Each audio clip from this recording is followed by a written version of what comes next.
Joe Biden picking up not one, but 3 endorsements from his former opponents. I will be casting my ballot for Joe Biden. We have found that leader in Vice President, soon to be President, Joe Biden. The Democrats really seemed to unify last night here in Dallas and do it behind Joe Biden. It is up to us to heal this country. I am ending my campaign and endorsing Joe Biden for president. The vice president gained the support of 2 more former rivals, Senators Kamala Harris and Cory Booker. He is a public servant who has always worked for the best of who we are as a nation. We will elect Joe Biden as the next president of the United States. I'm on Team Joe. I'm riding with Biden. I am so proud to be on Joe's team because Joe is on your team. I hereby am endorsing Joe Biden to be the next president of the United States. Today, I'm proud to join Joe Biden. I don't think there's anybody better to try and heal the country right now than Joe Biden. People trust him. They believe in him. Vermont Senator Bernie Sanders has officially endorsed 2 men who represent these 2 wings of the Democratic Party coming together. So today I am asking all Americans to come together in this campaign to support your candidacy, which I endorse. Former President Barack Obama now officially off the 2020 sidelines. And that's why I'm so proud to endorse Joe Biden for President of the United States. Choosing Joe to be my vice president was one of the best decisions I ever made. Biden picked up another major Democratic endorsement, this one from Elizabeth Warren. It's up to all of us to help make Joe Biden the next president of the United States. It's all coming together for Joe Biden. I'm doing everything that I can, and thank you for being part of doing what you can. So join me in supporting Joe, and let's get this done. Let's get to work. We're all in this together. Now's the time to fight for what we believe in. So join us.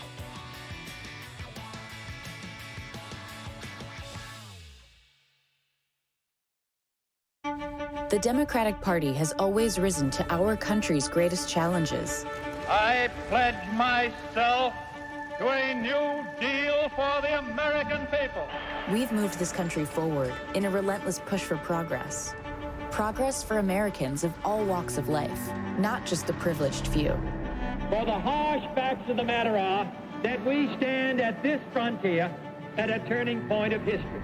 We do not want our freedom gradually, but we want to be free now. We've brought together voices from every part of America. We are a people in a quandary about the present. We are a people in search of our future.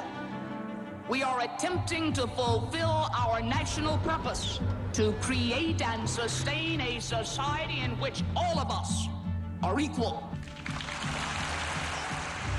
And we've made history along the way. There is not a liberal America and a conservative America. There is the United States of America. We must pledge once more to march into the future.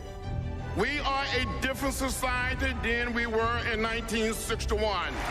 Brothers and sisters, do you want to go back? Or do you want to keep America moving forward?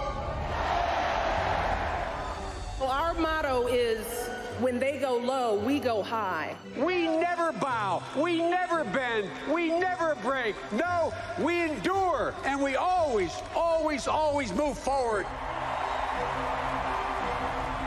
This election, we've engaged a historic number of Americans in the democratic process. And now we have to overcome the odds once again to build back better than before. We lead not only by the example of our power, but by the power of our example. We are America, second to none, and we own the finish line. Don't forget it. We are Democrats, and we're ready to lead again. We're coming together on August 17th, all across America. Be there.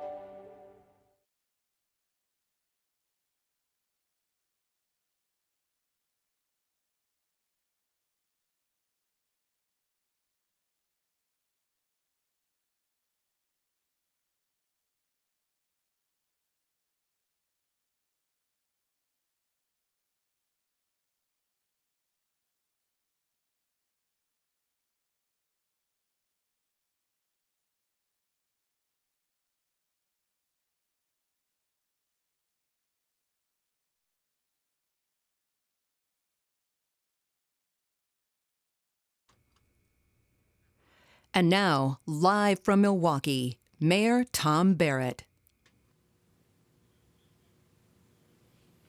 Hi, everybody.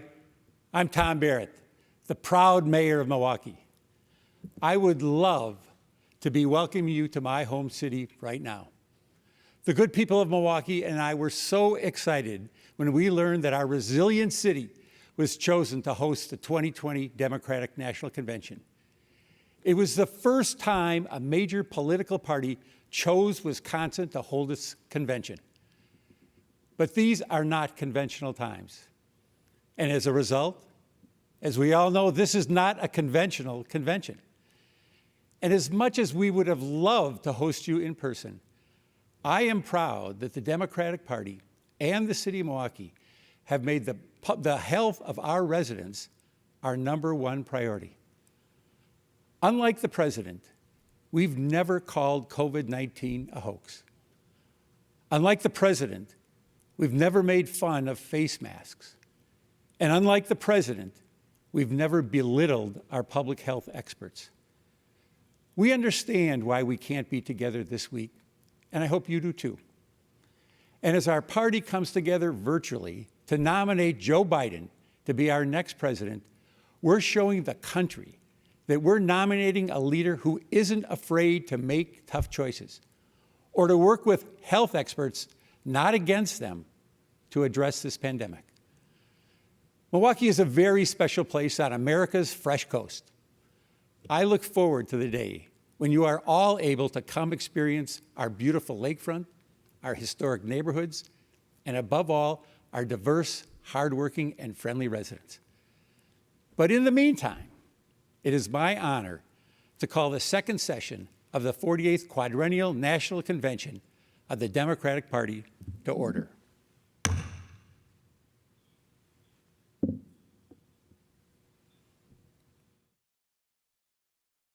Delegates, we will now hear reports from our 3 convention standing committees.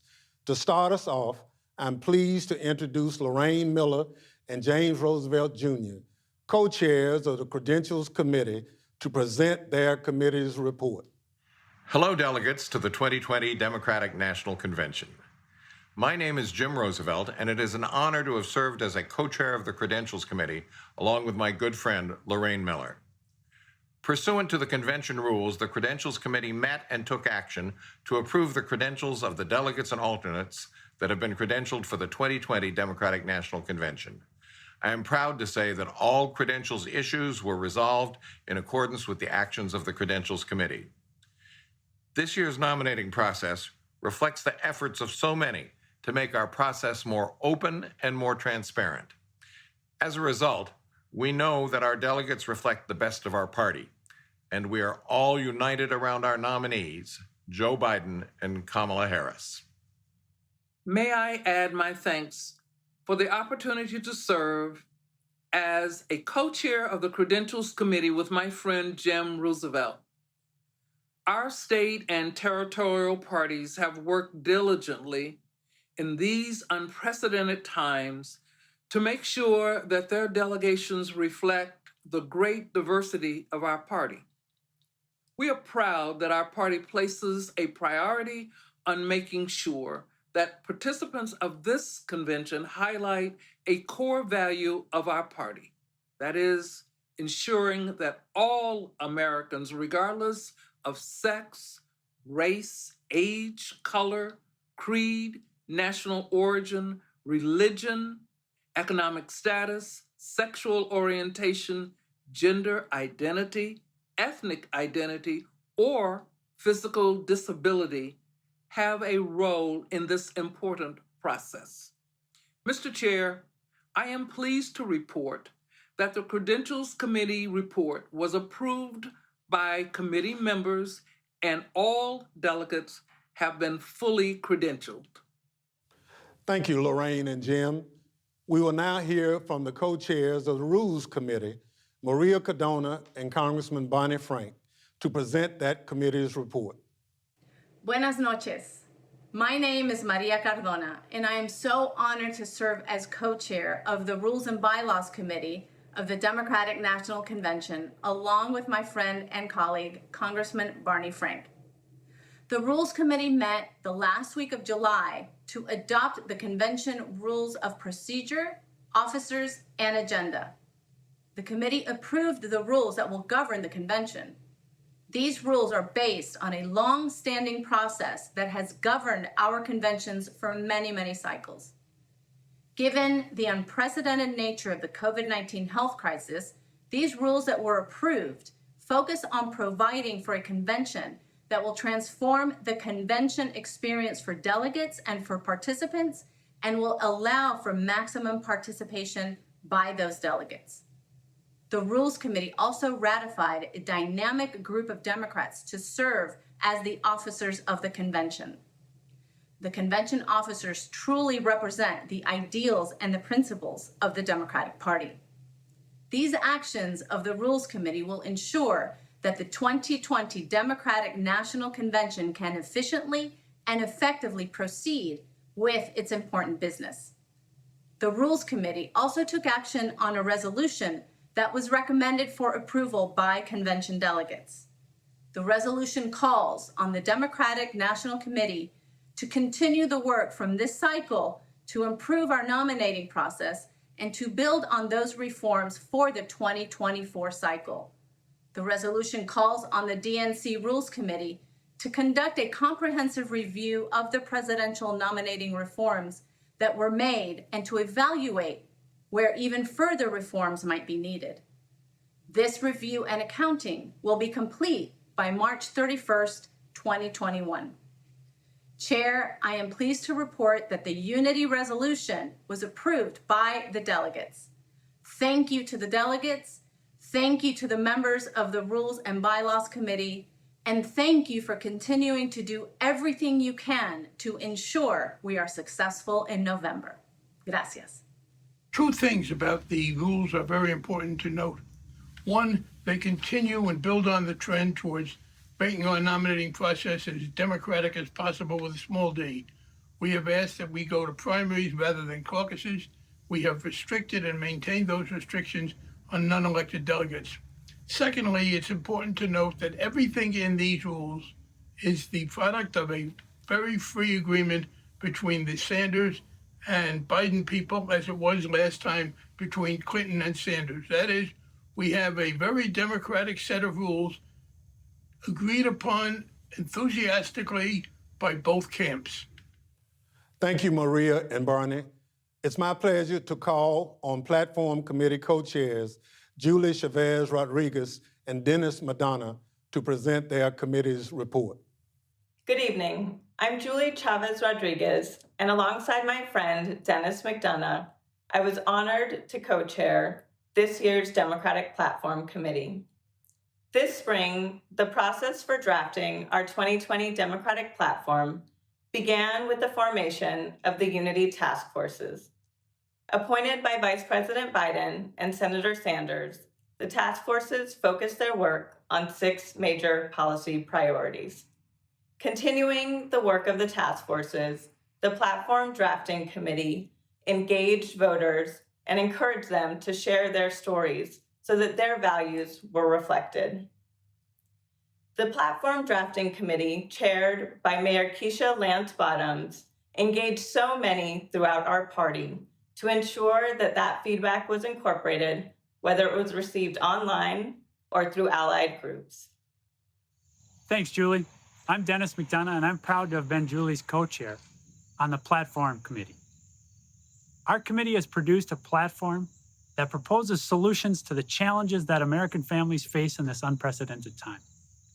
It's informed by the values of our party and the priorities of our presidential nominee, Vice President Joe Biden. I strongly believe that this platform lays out an agenda informed by the values that will defeat Donald Trump and heal the soul of our nation, the United States of America.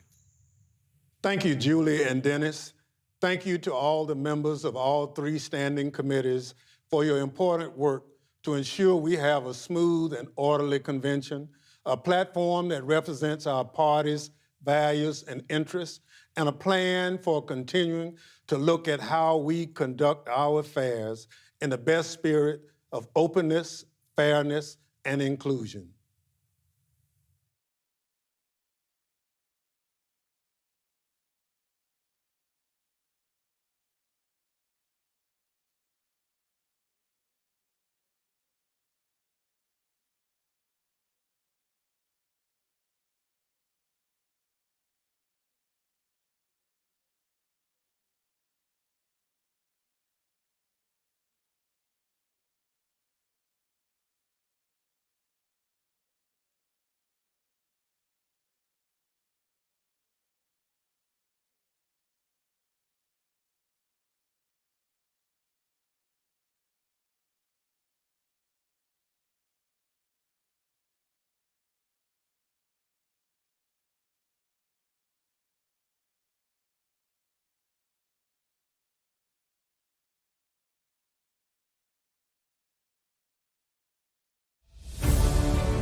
I pledge allegiance to the flag of the United States of America and to the republic for which it stands, one nation, one nation, one nation, one nation, under God, indivisible, with liberty and justice for all.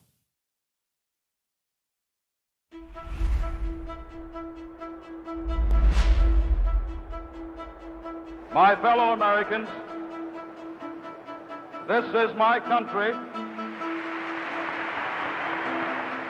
Many of us have fought hard for the right to say that. Many are now struggling today from the Harlem to Da Nang so that they may say this with conviction. This is our country. We are a people in a quandary about the present. We are a people in search of our future. We must make the American people hear our tale of two cities. We must convince them that we don't have to settle for two cities, that we can have one city, indivisible, shining for all of its people. If you give us a chance, we can perform. After all, Ginger Rogers did everything that Fred Astaire did. She just did it backwards and in high heels.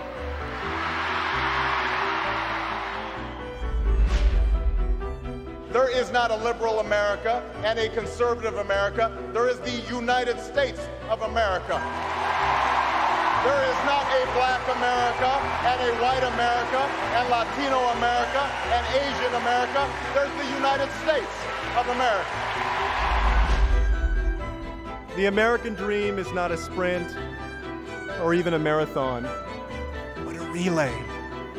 Our families don't always cross the finish line in the span of one generation, but each generation passes on to the next the fruits of their labor. We are one people, all of us pledging allegiance to the Stars and Stripes, all of us defending the United States of America.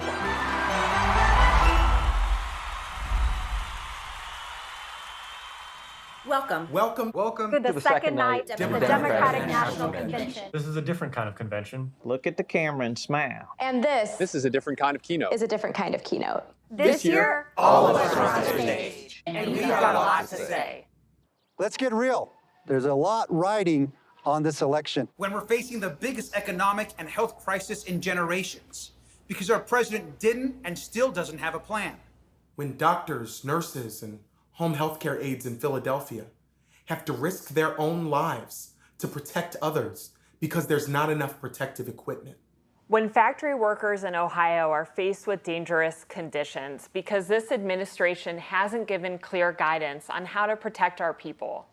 When teachers in Gwinnett County, Georgia, and across the country are being asked to return to the classroom without a plan to keep them safe, and parents are exhausted juggling full-time work and full-time childcare. And visiting our parents and grandparents through the window of a nursing home, worrying all the time that they'll get sick.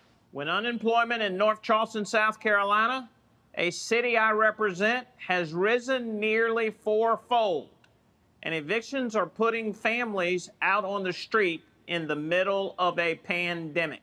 Make no mistake, it didn't have to be this bad. In the early days of the virus, Donald Trump didn't listen to the experts. And then he said something that a president should never say. He said, I don't take responsibility at all. No responsibility. No leadership. No plan. He still doesn't have a plan. Donald Trump just doesn't understand. We can't fix our economy until we get a hold of the virus. While working families are struggling, he's looking out for the people who are already doing just fine. The wealthy, the big corporations, the donors to his campaign. He's looking out for himself. But there's one person who's looking out for us. All of us. And that's Joe Biden. Joe called it. We are in a battle for the soul of our nation. But Joe knows we can never let hard times turn us against each other. And we can never stop doing the hard work to make things right. That's why we ran for office. Even when people counted us out.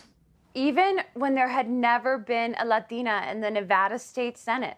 Or a Democrat elected as Florida Commissioner of Agriculture in nearly 3 decades. Or an openly gay man in the Georgia state legislature. When Birmingham hadn't had a mayor this young in 120 years. We ran for office because we know the struggles American families are facing. Because we've lived them. We've lived the insecurity and the indignity of an eviction notice. I, like many of you, have lived the frustration of paying off student loans. We have lived the grief of losing loved ones to gun violence and the criminal justice system that unfairly targets our communities.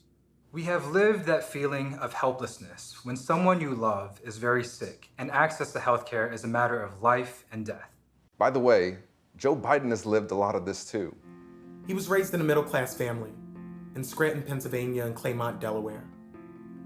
He watched his dad look for work and learned that a job is about so much more than a paycheck.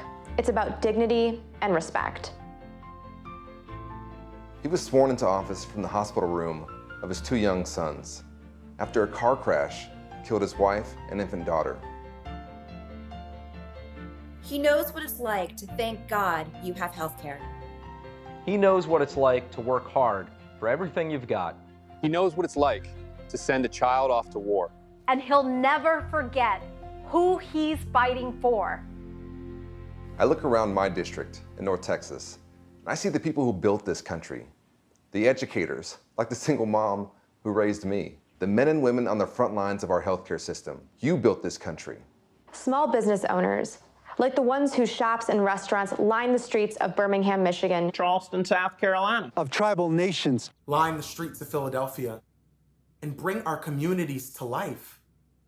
You built this country. The nurses in Memphis who came out of retirement to treat patients during this pandemic. You built this country. And you know what?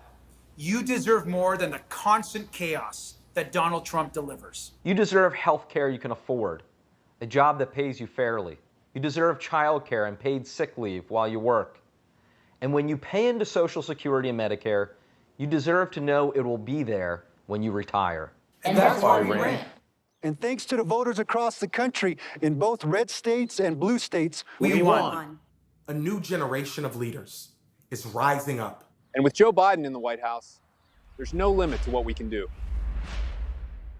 In Nevada, we're making drug prices more transparent, so people with chronic illnesses won't go broke while drug companies get rich. Joe's working to protect and expand the Affordable Care Act. He'll make sure millions of people keep their coverage and no one can be denied for a pre-existing condition. He'll bring down the cost of health care and prescription drugs too, giving tax credits to working families and allowing Medicare to negotiate drug prices. That's a big effing deal. That's a big effing deal. Because Joe knows we can't have a healthy economy if people can't afford health care. But let's remember, Donald Trump is suing to take health care coverage away from more than 20 million Americans and eliminate protections for over 100 million with pre-existing conditions. In the middle of a pandemic. In Texas, we're standing up for fierce women like my mom and my tias who raised me to never back down from a tough fight. So we're fighting to make sure that mothers have access to health screenings for safe pregnancies and childbirth. And we're bringing long overdue justice to survivors of sexual assault. Joe Biden has been fighting for women his entire career. As senator, he authored the Violence Against Women Act. And as president, he'll restore funding for Planned Parenthood. He will codify Roe v. Wade and make reducing maternal mortality, especially for women of color, a top priority. In Florida, on the front lines of our climate crisis, we're working to produce more renewable energy and shrink our carbon footprint. Joe has a major plan to invest in clean energy, jobs, and infrastructure. In the House of Representatives, we're closing loopholes to ensure local infrastructure projects use American-made materials and local labor and support American manufacturing. Unlike Donald Trump, Joe Biden will actually enforce Buy American rules, investing in American-made clean energy, building materials, high-tech equipment, and R&D, all creating more good jobs. In Michigan, we're banning business practices that have exploited workers and cost them hundreds of millions of dollars in lost wages. When unemployment is the highest rate since the Great Depression, when millions of people have seen their hours and pay slash, Joe knows it's not enough to rebuild the economy the way it was before. We've got to build it back better. He'll build an economy that rewards work, not wealth, and get rid of the Trump tax cuts that only benefit big corporations and the rich. And then he'll invest in healthcare, education, and infrastructure, and in getting small businesses up and running again. Take it from me, when you're in the trenches, you want Joe Biden right there next to you. When I wanted to marry the man I loved, Joe Biden was the first national figure to support me and my family. Appreciate you, man. When the auto industry was going under, Joe stuck his neck out to protect it and helped save 1.5 million auto jobs. When our economy was on the brink, Joe led the recovery effort that created millions of jobs, including here in Western Pennsylvania. Under his leadership, America bounced back with the longest economic expansion in history. You know, the one Trump brags about creating? That's what happens when Joe Biden is in your corner. Working families get a fair shot. He understands that leadership means fighting for the people who built this country. All of you. All of us. This nation belongs to all of us. And in every election, we choose how we will create a more perfect union. Not by taking sides, but by taking stock of where we are and what we need. This year's choice could not be more clear. America faces a triple threat: a public health catastrophe, an economic collapse, and a reckoning with racial justice and inequality. So our choice is clear: a steady, experienced public servant who can lead us out of this crisis just like he's done before, or a man who only knows how to deny and distract, a leader who cares about our families, or a president who only cares about himself. We know Joe Biden. America, we need Joe Biden.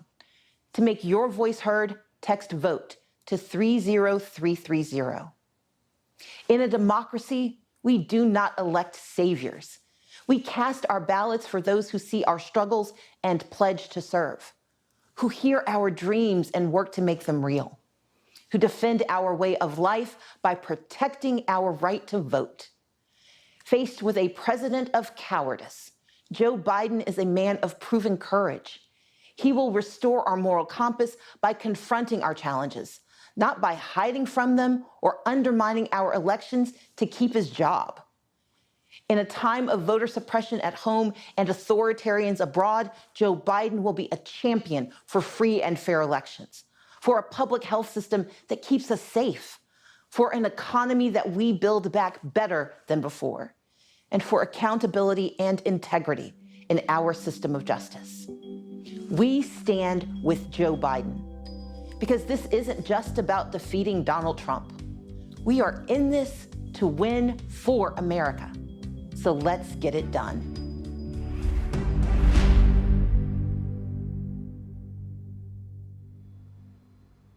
Hello.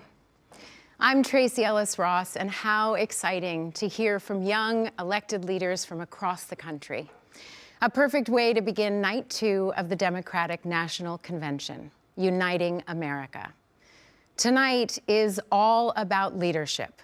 This unprecedented moment calls for leadership, steady, inclusive leadership, driven by people who understand that our democracy is based on the value of each and every one of us being treated with dignity and respect. Leaders who respond to the needs of hardworking Americans who, right this minute, are unable to pay rent, put food on the table, and keep their loved ones safe. As a Black woman, I find myself at a crucial intersection in American politics. For far too long, Black female leadership in this country has been utilized without being acknowledged or valued. But we are turning the tide. Hello, Kamala. Her nomination is historic for anyone who believes in we the people. Like Senator Harris and many we saw in the keynote, today's leaders emerge from communities that have long been underrepresented. They're charting new paths in the spirit of Shirley Chisholm, Charlotta Bass, Fannie Lou Hamer, and John Lewis. They get in good trouble, necessary trouble. They call things out otherwise ignored, elevating our nation and changing the course of our lives for the better. With every vote we cast for forward-thinking, honest leaders, we chip away at ingrained systems of inequity, and we bend the arc of justice. True leaders make sure that policy is informed by all of us, bridging our burdened past to a safe, equitable, and even joyful future. Joe Biden and Kamala Harris are that bridge, heeding voices from within the movement for racial justice, listening to the people, and acting with empathy and compassion to reflect our shared humanity. Tonight, we'll hear from a number of American leaders, including former acting U.S. Attorney General Sally Yates, who refused to defend an unconstitutional travel ban and paid for it with her job. The threat to this nation, to our democracy, is real. It's clear and it's present. You've watched the president now for 3 years. Look at what he's doing. Instilling fear. I mean, not joking, instilling fear. Sowing division, stoking racial division. Undercutting every institution that was designed to check the abuse of power by the president or anyone else. All this for what reason? All this in order to solidify his base and expand his power.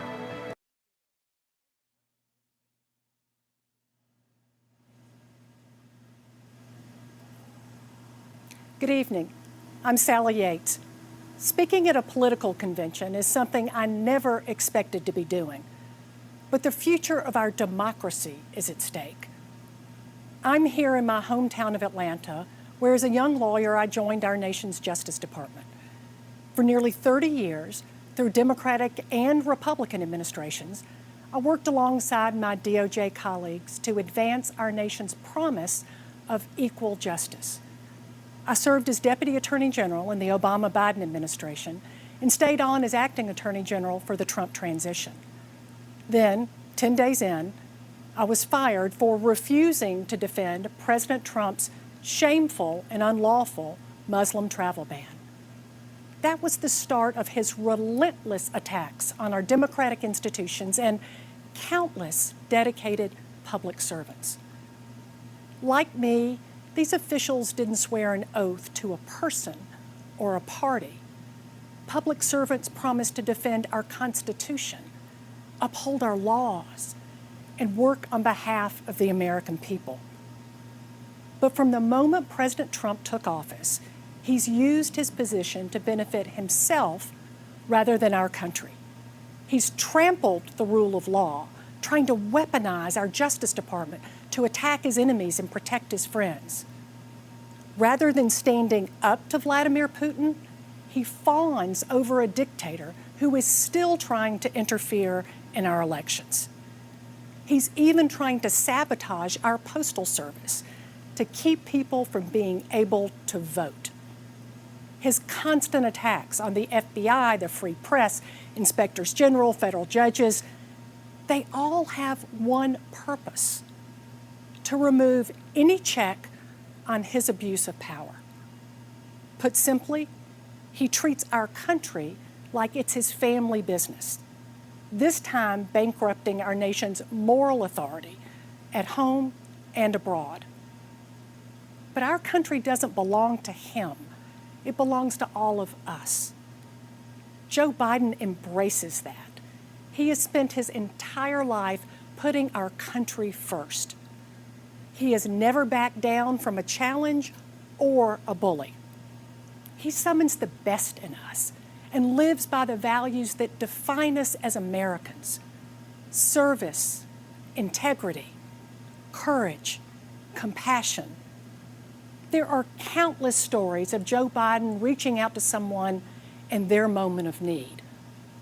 Well, this is our country's moment of need. We need a president who respects our laws and the privilege of public service, who reflects our values and cares about our people. We need a president who will restore the soul of America. We need Joe Biden.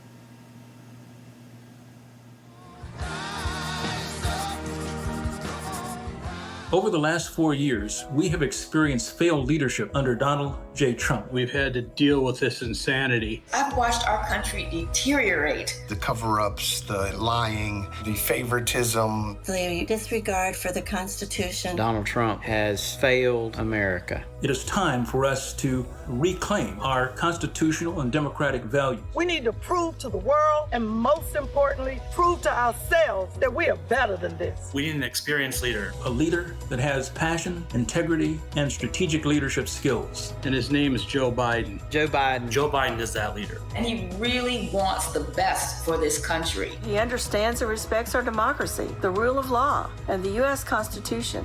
He will move toward creating a more perfect union.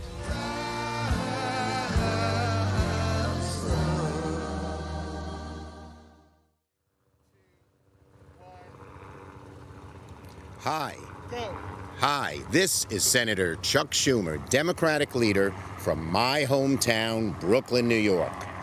Behind me is a sight I see out of my window every night, the Statue of Liberty, the same sight that greeted hopeful immigrants like my grandparents, a symbol of freedom and a beacon of hope to the world. Today, Donald Trump has divided our country, diminished our greatness, and demeaned everything that this statue represents. He even hid in a bunker as Americans were tear-gassed and beaten. Millions are jobless. 170,000 Americans have died from COVID. And Donald Trump says it is what it is. Presidents should never say it is what it is. President Lincoln, honoring the great sacrifice at Gettysburg, didn't say it is what it is. President Roosevelt, seeing a third of the nation ill-housed, ill-clad, and ill-nourished, didn't say it is what it is. America, Donald Trump has quit on you. We need a president with dignity, integrity, and the experience to lead us out of this crisis. A man with a steady hand and a big heart who will never, ever quit on America. That man is my friend, Joe Biden. He will be a great president. But if we're going to win this battle for the soul of our nation, Joe can't do it alone. Democrats must take back the Senate. We will stay united, from Sanders and Warren to Manchin and Warner. And with our unity, we will bring bold and dramatic change to our country. Let me tell you some of the things we do. With President Biden, Vice President Harris, and a Democratic majority, we will make health care affordable for all. We'll undo the vicious inequality of income and wealth that has plagued America for far too long, and we'll take strong, decisive action to combat climate change and save the planet. We will protect voting rights, fight systemic racism in the criminal justice system and in our economy, and restore a Supreme Court that looks out for people, not corporations. We'll rebuild our infrastructure and make sure every home, from inner city to rural America, has broadband. We will save the post office and once and for all defeat COVID-19, this evil disease. And, beckoned by the lady behind us, we will reform our immigration system so that immigrants yearning to breathe free will at last become American citizens. Together, we can reignite the hope once felt by millions of men and women, huddled masses on creaking ships, who glimpsed this mighty woman with her torch, knowing they could build a better life here in America. And out of this long national nightmare, America will finally awaken to a brighter future and a new day. Senator Chuck Schumer reminding us that leadership requires integrity and accountability. Real leaders don't ask what we can do for them, they ask what they can do for us. In a minute, we will hear from two former presidents, and they're going to speak to that. But first, here are Caroline Kennedy and her son, Jack Schlossberg. 60 years ago, in a crowded LA stadium, my father accepted the Democratic nomination for president. He challenged Americans to look to the future and join him on a journey toward a new frontier. It was a call to the young at heart, regardless of age or party. Times have changed, but the themes of my grandfather's speech, courage, unity, and patriotism, are as important today as they were in 1960. And once again, we need a leader who believes America's best days are yet to come. We need Joe Biden. I've admired Joe Biden since I was a Senate intern in 1974. He shared my Uncle Teddy's commitment to civil rights, women's rights, and working families. He was a senator who cared, who led, who inspired. That's why I helped choose him to be Barack Obama's running mate in 2008. When I was U.S. ambassador to Japan, I got to see Vice President Biden in action. He stepped off Air Force Two wearing his aviator glasses and a big smile, radiating American optimism and generosity. I saw a leader who was tough but fair, who commanded the trust and respect of other nations, and who always put America's interests first. Joe Biden's lifetime of public service reflects his unwavering commitment to our highest ideals. In this election, our future is on the ballot. For my generation, it will define the rest of our lives. We need to tackle climate change. We need to end systemic racial injustice. We need to make healthcare available for everybody, and we need to rebuild an economy that helps working families. We can do this. We can reach these new frontiers, but only with a president who asks what he can do for our country and what together we can do to build a better world. It's up to us. Let's get it done. Let's elect Joe Biden, the next president of the United States. It's a great pleasure for Jimmy and me to join you in celebrating our next president of the United States, Joe Biden. We've known and admired Joe and Jill for many years, and most recently, I've worked with him on tackling the demands faced by the more than 53 million unpaid caregivers in our country who are juggling work and other family responsibilities and putting their own physical and mental health and well-being at risk. Joe knows well, too well, the sorrows and struggles of being a family caregiver. From Joe's time as a young widower, thrust into single parenthood with a demanding job, to he and Jill caring for their own parents and their son Bo at the end of their lives. He knows caregiving is hard, even on the good days. Jill and I also know the challenges of caregiving for those who served in the military and returned with visible and invisible wounds, and we know those caregivers need a leader in the White House. Jimmy and I are voting for Joe because he recognizes the challenges facing our families and has the heart and the talent to make life better for all Americans. When I ran for president in 1976, Joe Biden was my first and most effective supporter in the Senate. For decades, he has been my loyal and dedicated friend. Joe has the experience, character, and decency to bring us together and restore America's greatness. We deserve a person with integrity and judgment, someone who's honest and fair. someone who is committed to what is best for the American people. Joe is that kind of leader, and he is the right person for this moment in our nation's history. He understands that honesty and dignity are essential traits that determine not only our vision, but our actions. More than ever, that's what we need. During these uncertain times, Joe Biden realizes that many American lives can be saved each day through the use of masks and testing as recommended by our medical experts. Joe Biden must be our next president.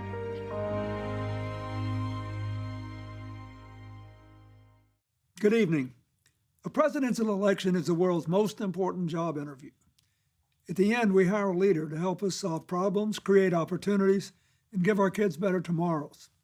That's a tall order this year, with the COVID-19 outbreak on a path to killing 200,000 people and destroying millions of jobs and small businesses. How did Donald Trump respond? At first, he said the virus was under control and would soon disappear. When it didn't, he was on TV every day bragging on what a great job he was doing, while our scientists waited to give us vital information. When he didn't like the expert advice he was given, he ignored it. Only when COVID exploded in even more states did he encourage people to wear masks.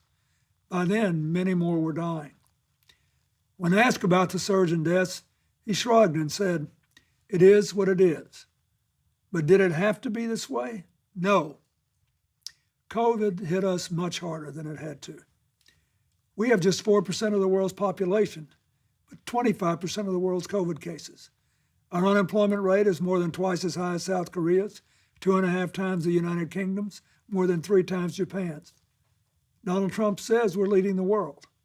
Well, we are the only major industrial economy to have its unemployment rate tripled. At a time like this, the Oval Office should be a command center. Instead, it's a storm center. There's only chaos. Just one thing never changes: his determination to deny responsibility and shift the blame. The buck never stops there. Now you have to decide whether to renew his contract or hire someone else. If you want a president who defines the job as spending hours a day watching TV and zapping people on social media, he's your man. Denying, distracting, and demeaning works great if you're trying to entertain or inflame. But in a real crisis, it collapses like a house of cards. COVID just doesn't respond to any of that.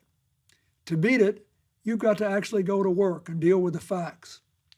Our party is united in offering you a very different choice: a go-to-work president, a down-to-earth, get-the-job-done guy, a man with a mission to take responsibility, not shift the blame, concentrate, not distract, unite, not divide. Our choice is Joe Biden. Joe helped bring us back from a recession before, and he can do it again. In 2009, Barack Obama and Joe Biden started with the worst economy since the Great Depression. And when they were done, they delivered more than 6 straight years of job growth. What did Joe do? He accepted responsibility for implementing the Recovery Act. His work created a lot of new jobs and started many new companies in communities across our country. Now Joe's committed to building America back again. How?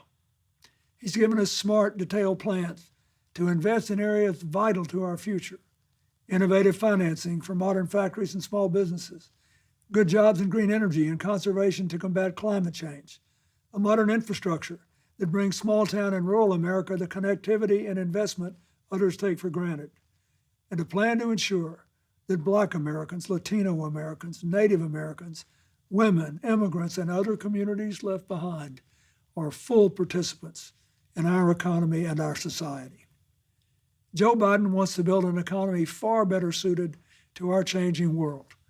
Better for young people, better for families working and raising their kids, better for people who lost jobs and need new ones, better for farmers tired of being collateral damage in trade wars, better for workers caring for the sick, elderly, and people with disabilities, better because of a living wage and access to affordable higher education and health care, including prescription drugs, and to child care, a secure retirement, and for the first time, paid family and medical leave. Joe won't just put his signature on a check and try to fool you into thinking it came from him. He'll work to make sure that your paycheck reflects your contribution to and your stake in a growing economy. In this job interview, the difference is stark. You know what Donald Trump will do with 4 more years: blame, bully, and belittle. And you know what Joe Biden will do: build back better. It's Trump's us versus them America against Joe Biden's America, where we all live and work together. It's a clear choice. The future of our country is riding on it. Thank you. It's time to call the roll and officially nominate the Democratic candidate for President of the United States. But this year, for the first time, the roll call is heading out to all 57 states and territories, places that showcase our nation's natural beauty, places where people are working together to secure a better future for our country, and places that are working to rebuild and recover, like Iowa, where thousands have been left homeless and hundreds of thousands have been left without power in the wake of last week's terrible storm. Our hearts are with you, Iowa. There's so much going on right now. Tonight, we come together to nominate a candidate who will fight for all of us. The convention delegates will do the official nominating, but you can join them in supporting Joe Biden. Text JOIN to 30330 to get involved. And now, the chair of the Democratic National Committee, Tom Perez. It's great to be here in Milwaukee, a proud union town whose grit and character reflect the resilience of our party and our country. There's no doubt these last few months have been tough, but good leadership means being able to adapt to any situation. And I want to thank the people of Milwaukee for being such gracious and flexible hosts. It's also great to be back in Wisconsin, where I was lucky enough to marry my wife, Anne Marie, a little more than 3 decades ago. The progressive movement has deep roots here. And since today is the 100th anniversary of the 19th Amendment's ratification, we should point out that Wisconsin was the first state to ratify it. What's more, in its one-word motto, forward, Wisconsin captures something so important about America. The way that no matter what challenges today brings, we always believe a better future is possible. That's what my parents believed when they emigrated to this country nearly a century ago, fleeing the iron fist of a brutal dictator in the Dominican Republic. This nation welcomed them with compassion, and they quickly learned that their hope of building a better life through hard work was shared by generations of Americans. Indeed, every American story is a story about that hope, that sense of possibility. It's what unites us, defines us, and it's what sustains us now. We will work to meet our extraordinary challenges because progress is made by the hopeful, not the cynical. And we will do that work together because movements are built by the many, not the few. And as you watch tonight's decidedly unconventional roll call and reflect on the diversity of our nation, remember, you too are part of the American story. And no matter where you come from or where you're watching from tonight, you have a place in Joe Biden's Democratic Party. Delegates and distinguished guests, under our procedural rules, 2 Democratic candidates submitted nominating documents to our convention secretary for the office of President of the United States, Senator Bernie Sanders and Vice President Joe Biden. As such, each candidate has provided names of individuals who will make nominating and seconding speeches on their behalf. We will begin with nominating and seconding speeches for Senator Sanders. Speaking on his behalf will be 2 progressive champions, Bob King and Representative Alexandria Ocasio-Cortez. I'm Bob King. As a proud union member and former president of a great American union, the UAW, I am honored to nominate Bernie Sanders for president. For decades, Bernie has led the fight for working families, fighting for workers' rights to organize unions and collectively bargain. In a time of enormous inequality, he understands that we must confront large corporations which have far too much control over our economy and our politics. Bernie believes health care is a human right and should not be contingent on a job. He knows we can rebuild our crumbling infrastructure by creating millions of good-paying union jobs while combating climate change. Bernie's moral clarity has emboldened the Democratic Party's fight for justice. The grassroots energy of his supporters has cemented important advances in our platform.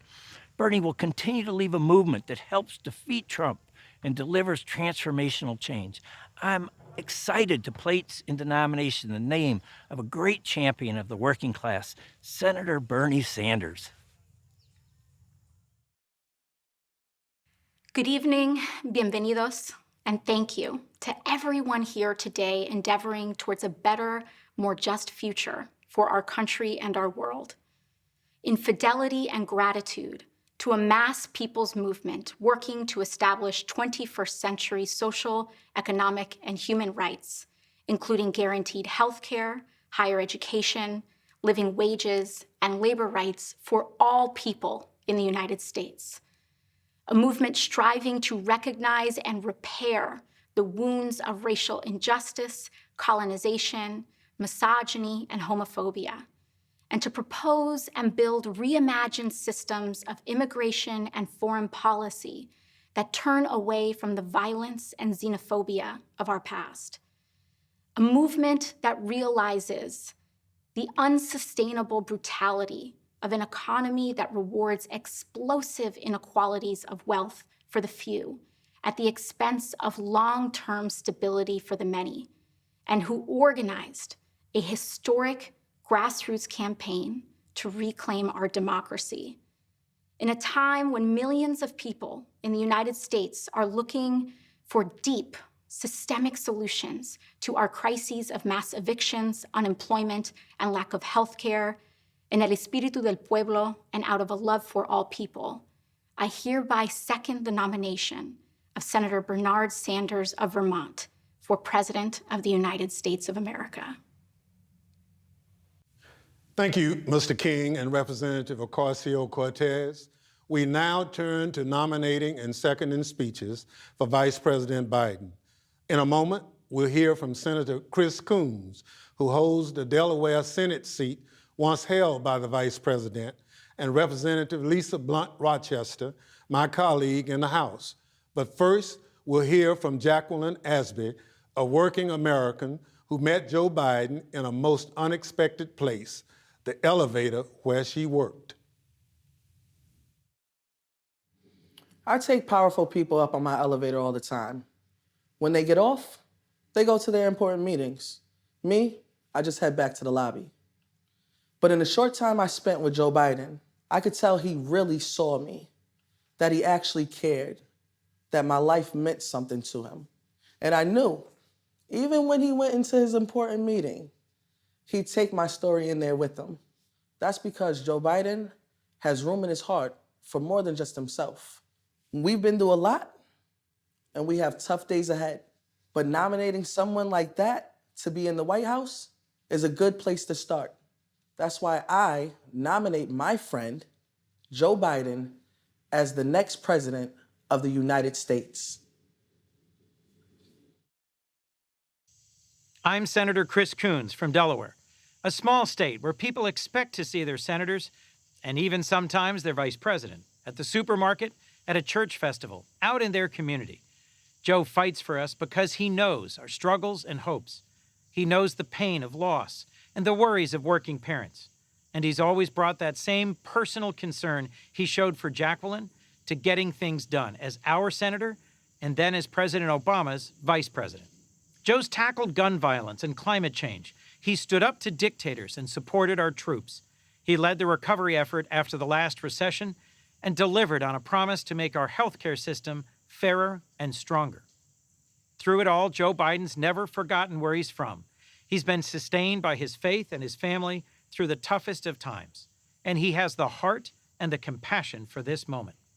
For all of these reasons and more, it's my honor to second the nomination of my good friend, Joe Biden, to be the next president of these United States. I'm Congresswoman Lisa Blunt Rochester. In some history class in the future, children are learning about this moment. They're learning about our pain, our grief, our worry. But they're also learning about a man named Joe Biden, about how he restored decency to our government and integrity to our democracy. They're learning about how we conquered a pandemic, stood united for racial justice, and built our economy back better than before. They're learning about how his leadership gave their generation a fighting chance. They're learning about us, too, about the resolve and the unity we showed against the forces of hatred and division, about the work we will do over the next 11 weeks, and about the night when, despite our distance, we came together to nominate Joe Biden for President of the United States, a nomination I'm honored to second. Thank you all. Pursuant to our convention rules, we'll now proceed to a roll call by states on the selection of our party's candidate for the President of the United States. Secretary Ray.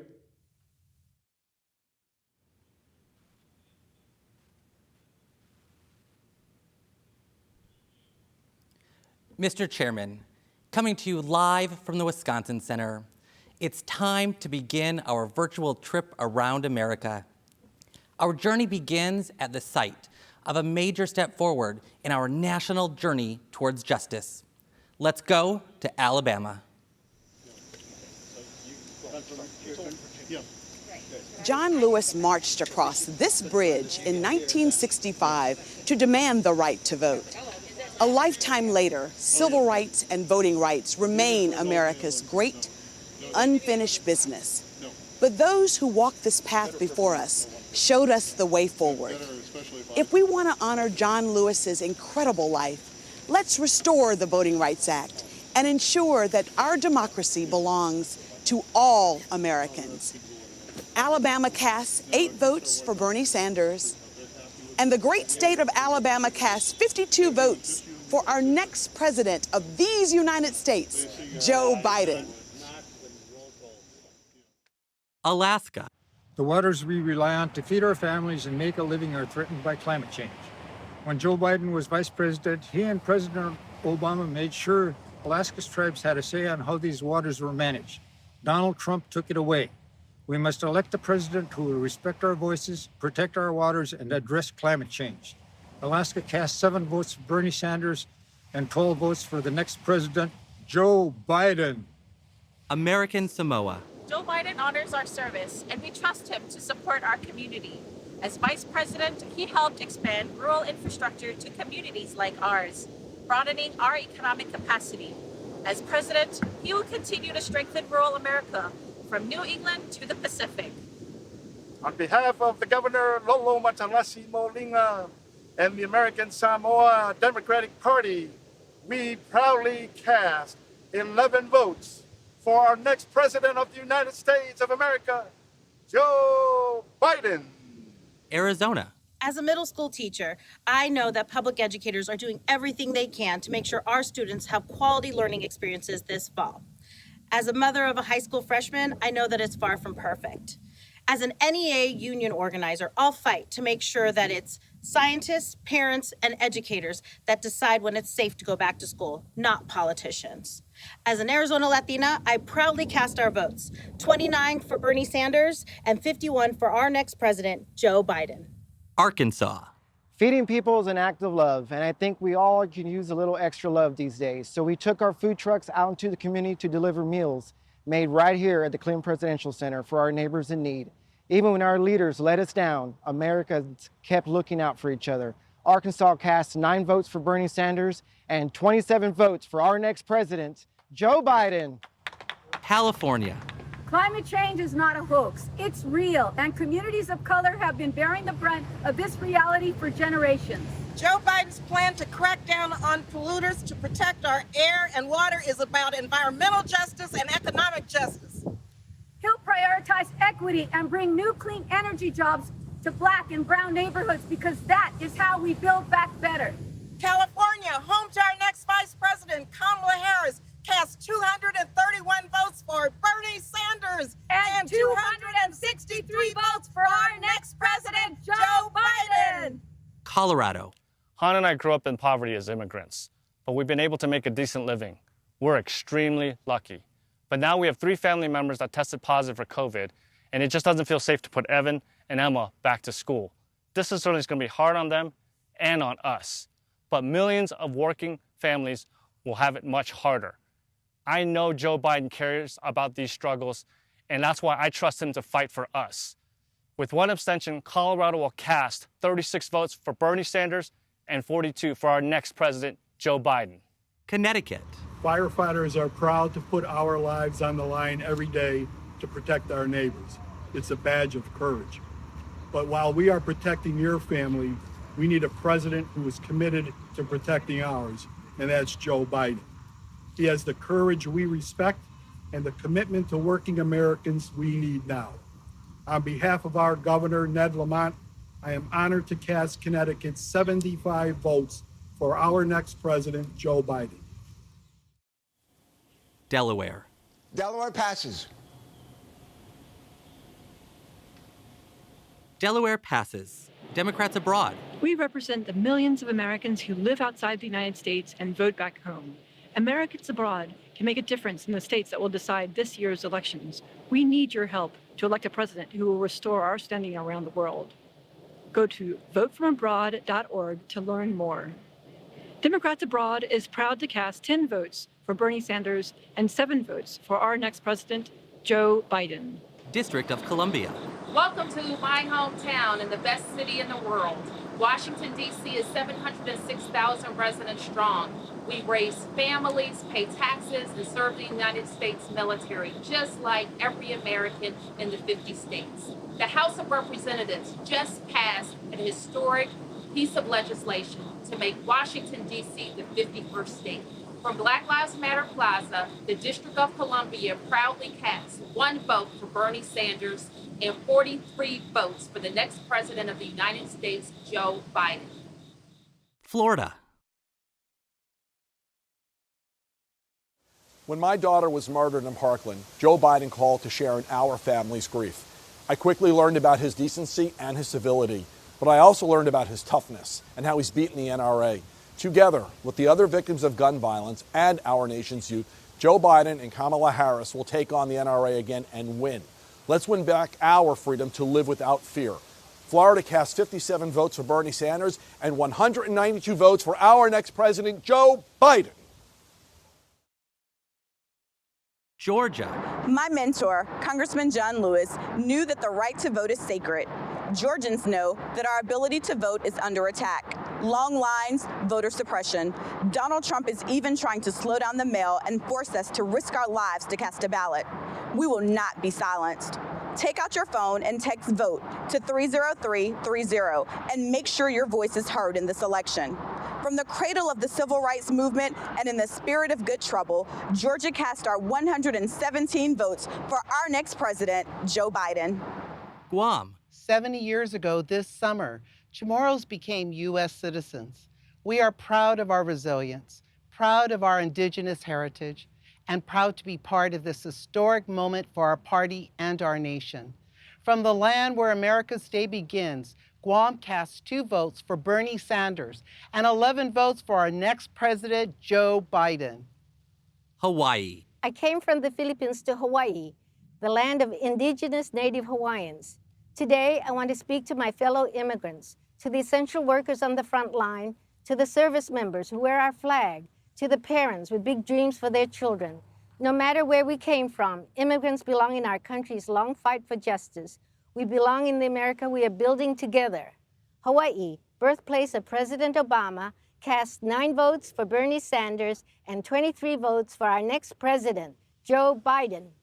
Idaho. We're not waiting for Washington to act on climate change. Here in Boise, we know that clean energy doesn't just mean a healthier planet, it means good, paying jobs.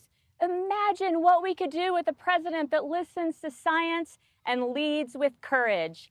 Idaho cast 9 votes for Bernie Sanders and 16 for our next president, Joe Biden. Illinois. Discrimination has denied too many Black Americans the chance to own a home and build wealth. Joe Biden has a plan to end racist lending practices and help more people of color achieve the American dream of owning a home. This isn't just about racial justice. It's about stronger communities and more economic security for working families. Illinois cast 59 votes for Bernie Sanders and 122 votes for our next president, Joe Biden. Indiana. Here in South Bend, we once feared that our best days were behind us. But then we reimagined our economy with new jobs and even new industries. The Hoosier State is ready to lead America's recovery with our diverse communities, our talented workers, and our best-in-the-world agriculture. Joe Biden's plan gives us a blueprint to revitalize industrial cities and rural areas alike. Indiana casts 2 votes for my friend Bernie Sanders and 86 votes for the next president, Joe Biden. Iowa. We were going to talk to you tonight about biofuels, but the powerful storm that swept through Iowa last week has taken a terrible toll on our farmers, our small businesses, and our families who are still without power. So while we have the honor of casting Iowa's votes, 11 for Bernie Sanders and 38 for Joe Biden, we also want to ask you to keep Iowans in your thoughts during this difficult time. Kansas. I'm a 4th-generation family farmer, but I worry about the next generation. Many of our young folks end up living from rural communities to find jobs. Joe Biden has a plan to help new farmers get a good start. And by funding schools and health care, he'll make sure that rural communities remain great places to live, work, and raise a family for generations to come. Kansas, the Sunflower State, proudly cast 10 votes for Bernie Sanders and 35 votes for our next president, Joe Biden. Kentucky. One day when I was 14, my mom wouldn't wake up. Calling 911, I was scared not only because she was sick, but because I knew we couldn't afford the bill. Thank God she survived. When I told Joe Biden that story in 2008, he promised to continue to fight for folks like us and got busy passing Obamacare. 2 years ago, when Mom had a heart attack, we only had to worry about her getting better because Joe kept his promise. The Commonwealth of Kentucky cast all 60 votes for the next president of the United States, Joe Biden. Louisiana. This used to be an abandoned building. Now it's a thriving art studio, a community hub, a place where independent artists can make their name and parents can bring their kids during these difficult days of remote learning. Our cities are strong because our people make them strong. And our economy will come back because our small businesses will bring it back. Louisiana cast all 60 of our votes for my friend and the next president, Joe Biden. Maine. My American dream, I'm living it. A 25-acre organic farm on the lake, a roadside farm stand, and a bed and breakfast. My husband and I aren't corporate tycoons. We just want to make an honest living and feed our community. Small businesses like ours are the backbone of rural economies across America. Joe Biden has a plan to help more Americans, especially people of color, start their own businesses. Maine casts 9 votes for Bernie Sanders and 22 votes for our next president, Joe Biden.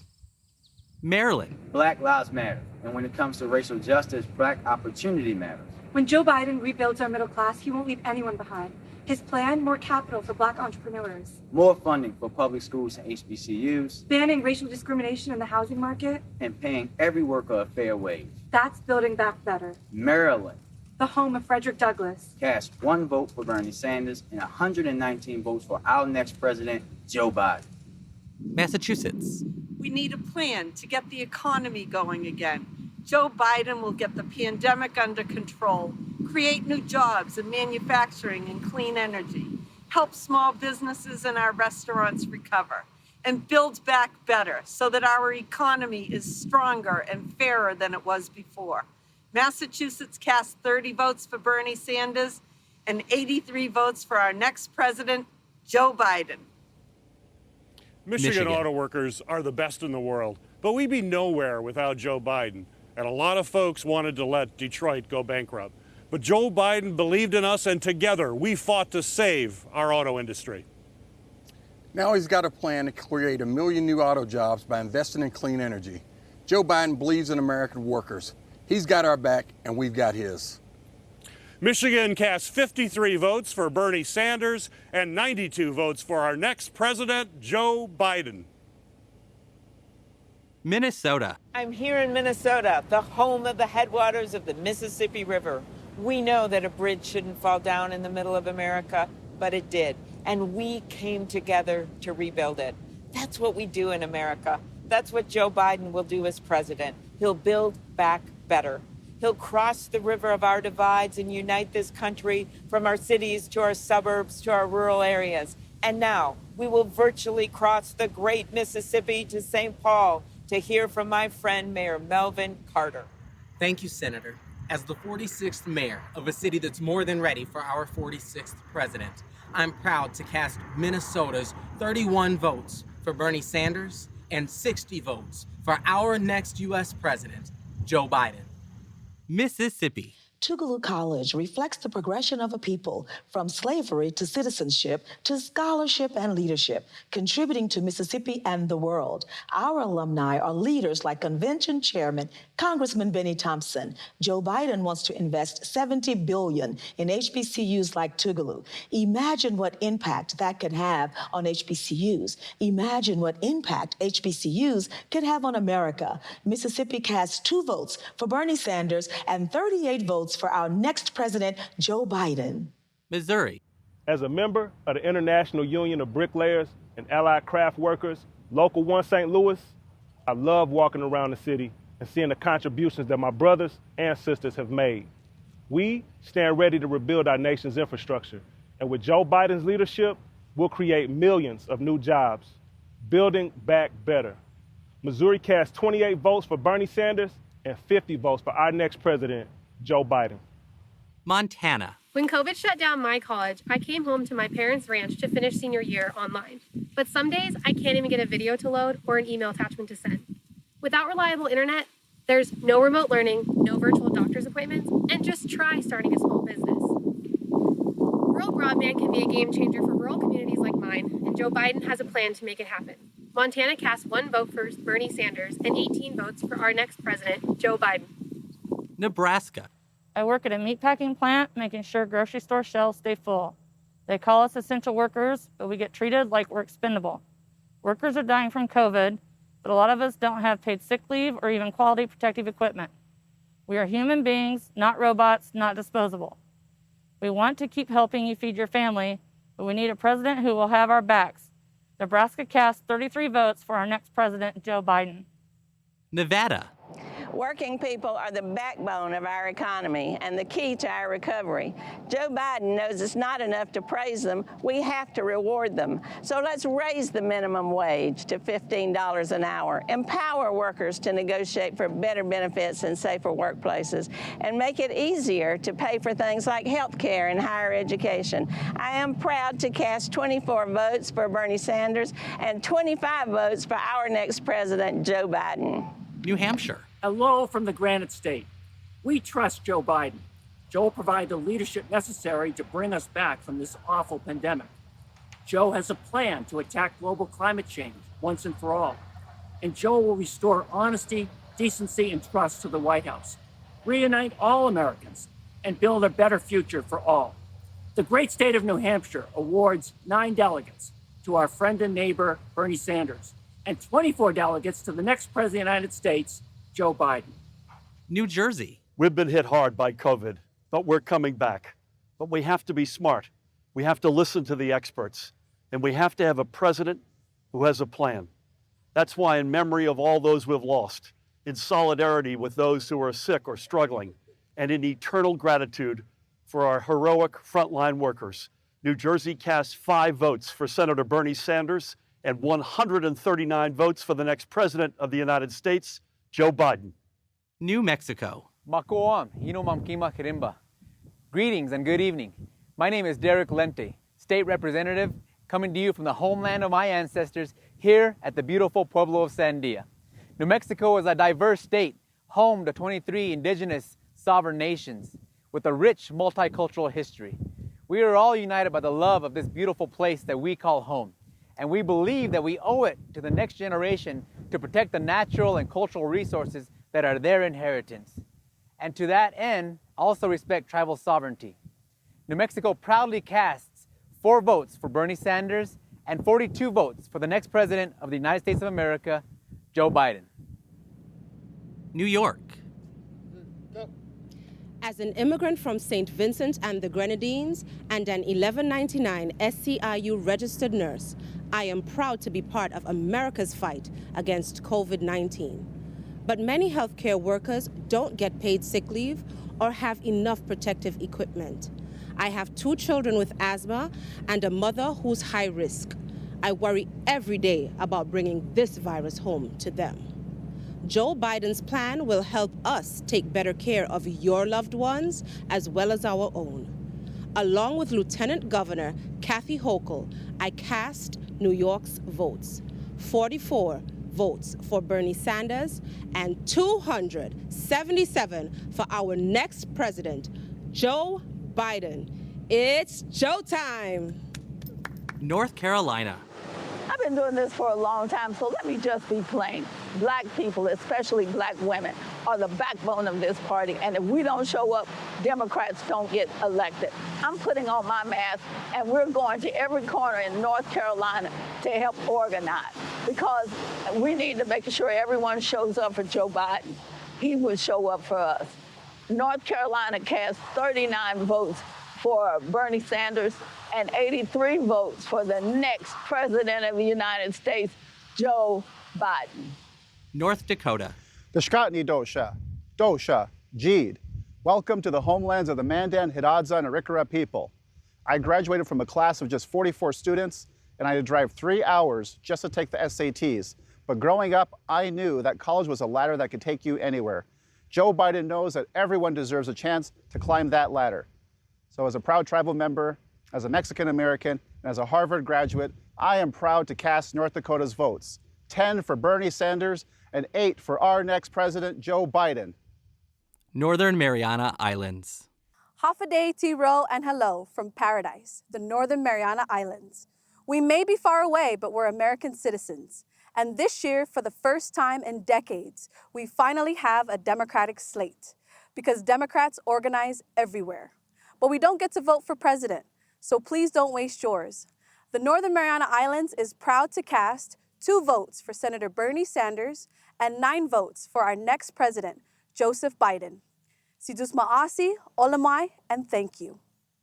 Yee-hee! Ohio. It seems like every time working people believe in a Donald Trump promise, they wind up getting screwed. Well, Joe Biden has more than just a promise. He actually has a plan to bring jobs back to America. Like electric vehicles or a national network of vehicle charging infrastructure that'll create good-paying jobs for skilled union workers like Josh.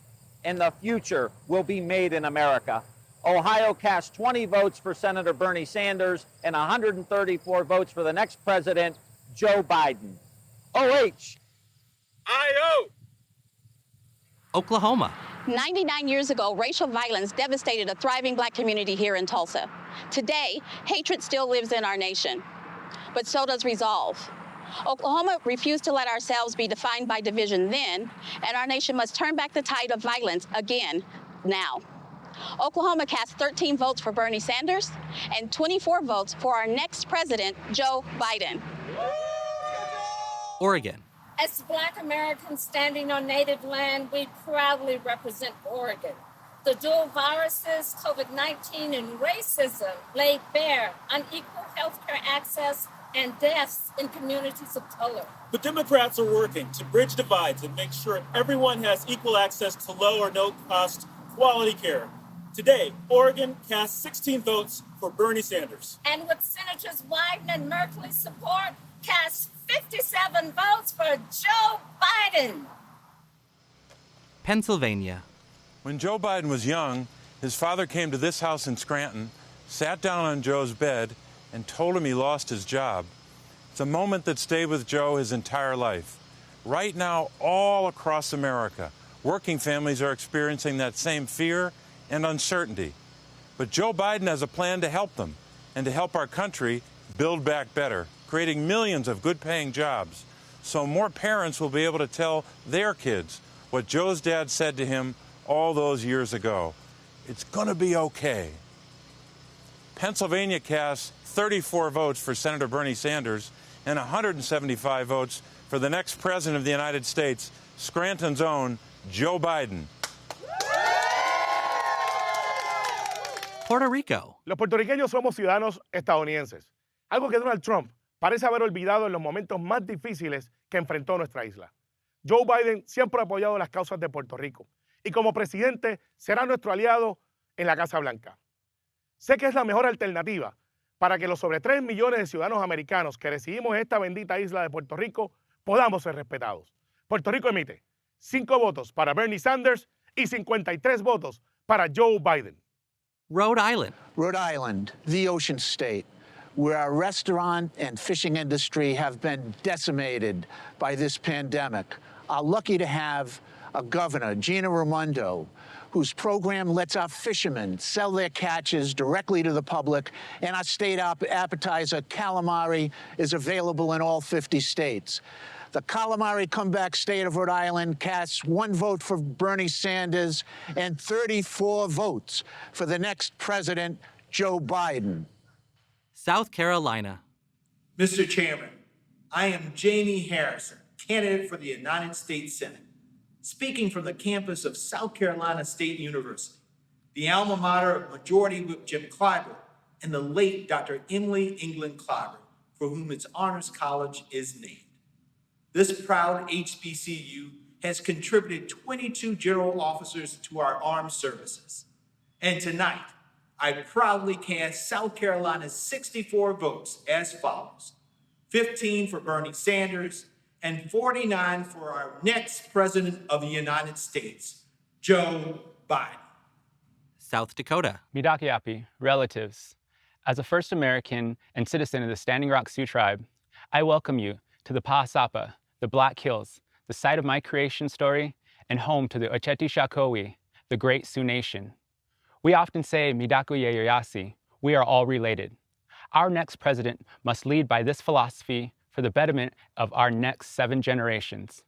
We cast 3 votes for Senator Bernie Sanders and 17 votes for our next president, Joe Biden. Tennessee. 100 years ago tonight, suffragists based here at the Hermitage Hotel in Nashville cheered as Tennessee became the 36th and deciding state to ratify the 19th Amendment, granting women the right to vote. This year, I'm casting my very first presidential vote for Joe Biden. Women will decide this election, and we'll replace Donald Trump with a president who respects us. Tennessee cast 23 votes for Bernie Sanders and 50 votes for our next president of the United States, Mr. Joseph R. Biden! Texas. A year ago, my safe community of El Paso was targeted by a domestic terrorist who murdered 23 innocent people, injured 23 more, and devastated all of us. His motive was racism and xenophobia. In the face of hate, we choose love. Siempre lo hemos hecho, siempre lo haremos. And in the face of continued gun violence in America, we demand change. The time has come to act. With 1 abstention, the great state of Texas cast 98 votes for Bernie Sanders and 161 votes for our next president, Joe Biden. Utah. Here in Utah, we've had mail-in voting for years. If you're registered to vote, you automatically get sent a ballot. It's fast, it's reliable, and it's easy for everyone to participate. In 2016, we had turnout well over 80%, and this year we're expecting even higher. That's why Democrats and Republicans here in Utah agree. Mail-in voting strengthens our democracy. Utah cast 17 votes for Bernie Sanders and 16 votes for our next president, Joe Biden. Vermont. The state of Vermont, strongly believing in economic justice, social justice, racial justice, and environmental justice, proudly supporting democracy and the Constitution of the United States, and vehemently opposed to the authoritarianism and racism of the Trump administration, is proud to cast 15 votes for Vermont Senator Bernie Sanders and 9 votes for the next president of the United States, Joe Biden. The U.S. Virgin Islands. In recognition of our Governor Albert Bryan Jr. and our delegate to Congress, Stacey Plaskett, we bring you greetings from the Virgin Islands of the United States. Yay! Where a young Alexandria Hamilton was raised, the vacation home of a nominee with turquoise waters, white sand beaches, and friendly people. We cast our 13 votes for Joseph R. Biden. Yay! Virginia. 3 years ago, my beloved city, Charlottesville, Virginia, was attacked by white supremacists and a young woman was killed. We were attacked again when Donald Trump praised those racists, turning his back on a community that just wanted peace. That was the day Joe Biden decided to join this battle for the soul of America. Over time, my wife, Ghazala, and I have come to know his soul. He's a decent, compassionate man. He will bring this nation together. Virginia cast 32 votes for Bernie Sanders and 91 votes for our President, Joe Biden. Washington. Xin chào. As a 15-year-old refugee from Vietnam, I knew that education was the key to finding opportunities in my new home. When having children of my own, I became an advocate to improve the public education system that gave me a chance to contribute to our America. Democrats invest in education because we are committed to fighting for all kids. Washington cast 43 votes to Senator Bernie Sanders and 66 votes to our next president, Joe Biden. West Virginia. West Virginians have changed the narrative about public education. Parents, teachers, and service personnel have worked together to fight for safe and welcoming schools, sufficient funding for classroom equipment, and fair wages for teachers and school service personnel. Elections matter, but so does activism. So let's keep fighting to guarantee a quality education for all our children, and let's elect a president who will fight alongside us. West Virginia cast 34 votes for our next president, Joe Biden. Wyoming. After our son Matthew's death in Wyoming, Joe Biden helped pass legislation to protect LGBTQ Americans from hate crimes. Joe understands more than most our grief over Matt's death. But we see in Joe so much of what made Matt's life special: his commitment to equality, his passion for social justice, and his boundless compassion for others. With 3 abstentions, Wyoming cast 4 votes for Bernie Sanders and 11 votes for the next president of the United States, Joe Biden. Wisconsin. Welcome back to Milwaukee, Wisconsin, a great city on native land on a great lake. It's the place where I was born and raised, right in the heart of 53206 zip code. Now, this is a community that's been faced with some significant challenges due to historical injustice, but what many don't see is the joy, the resilience, and opportunity that lies within this community and so many others across America just like it, where hardworking people are fighting to provide for their families and to build a better future. We know that we build a better future for our nation by channeling Wisconsin's legacy as the birthplace of the labor and the progressive movement, and uniting around a bold, inclusive agenda that uplifts every community in the pursuit of a more just future, one that recognizes healthcare as a human right, one that tackles the climate crisis and takes on racial and economic justice. Wisconsin cast 30 votes for Bernie Sanders and 67 for the next president of the United States of America, Joseph R. Biden. Delaware. Long before this train station bore his name, you'd see Joe Biden up here on the platform with the rest of the crowd, on his way to work or going home to his family. That's always been his North Star, delivering for families like his own, working people who struggle and sacrifice to build a better life. Nobody has ever had to wonder who Joe Biden's in it for. Our nation faces daunting challenges, but I've known Joe Biden for 40 years, and there's nobody I trust more to lead our party, unite our country, and restore our standing in the world. What's more, he's humble. He tells the truth. He treats everybody he encounters with respect and builds bridges, not walls. He is a leader made for this moment and the finest public servant I've ever known. Delaware is proud to cast its 32 votes for our favorite son and our next president. Our friend, Delaware, Joe Biden.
Thank you to all our delegations.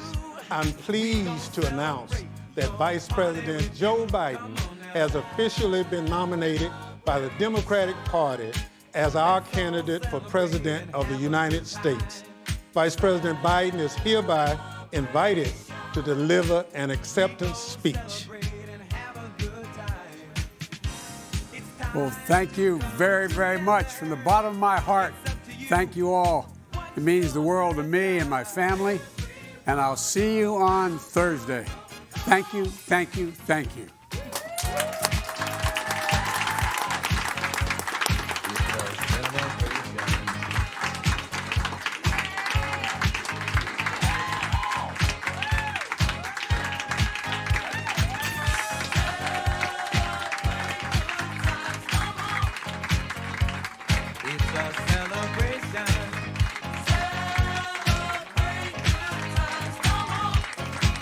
Let's celebrate. There's a party going on right here. A dedication to last throughout the year. Come on. That was so sweet with the grandkids. Yay! And now we have an official nominee. On to the next step, electing Joe Biden and Kamala Harris in November. Make sure you have a plan to vote.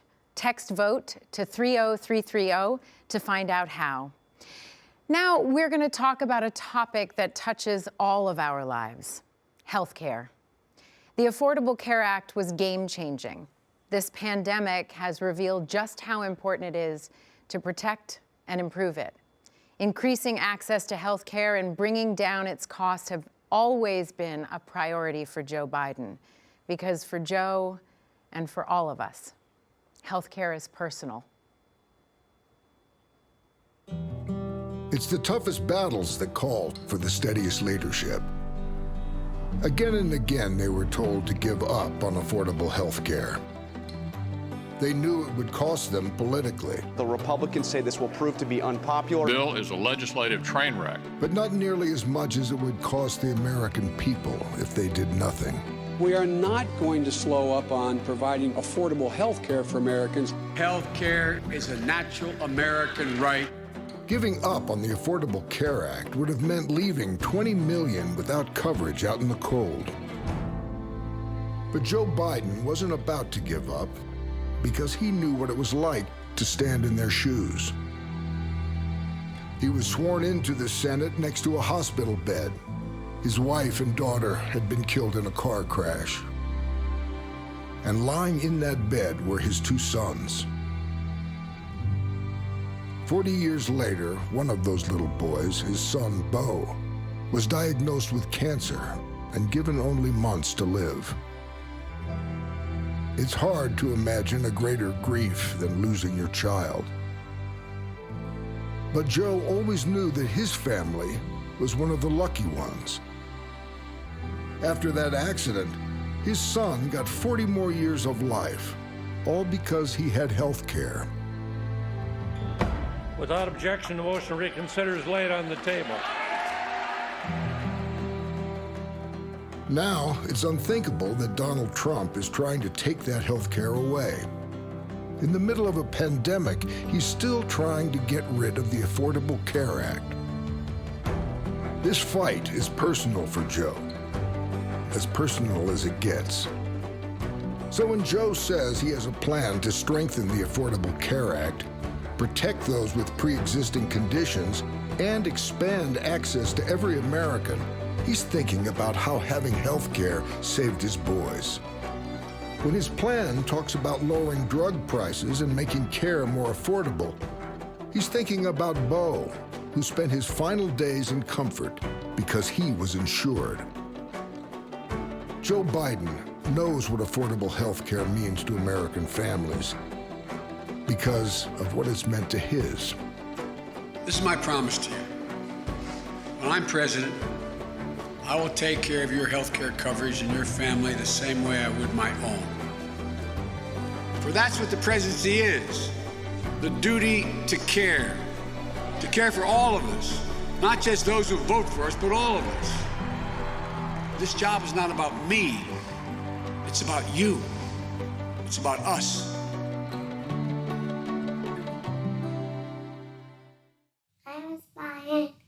How are you, you handsome boy?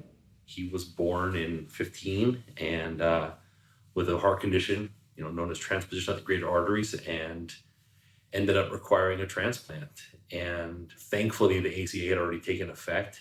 But now that's something that we think about all the time, especially with his coverage, the potential of coverage maxes, and his initial hospital stay was over $3 million that was billed back to the insurance. I remember thinking as Bo lay dying in bed, and we'd lie in bed with him, his brother and I and his sister, and thinking to myself, what in God's name would I do if the doctor walked in and said, I'm sorry, you've outrun your insurance, you've reached your cap, suffer the last few months of your life on your own.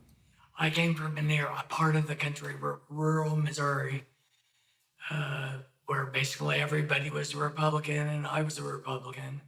And I lost my voice. And we put off going to the doctor because we didn't have health insurance.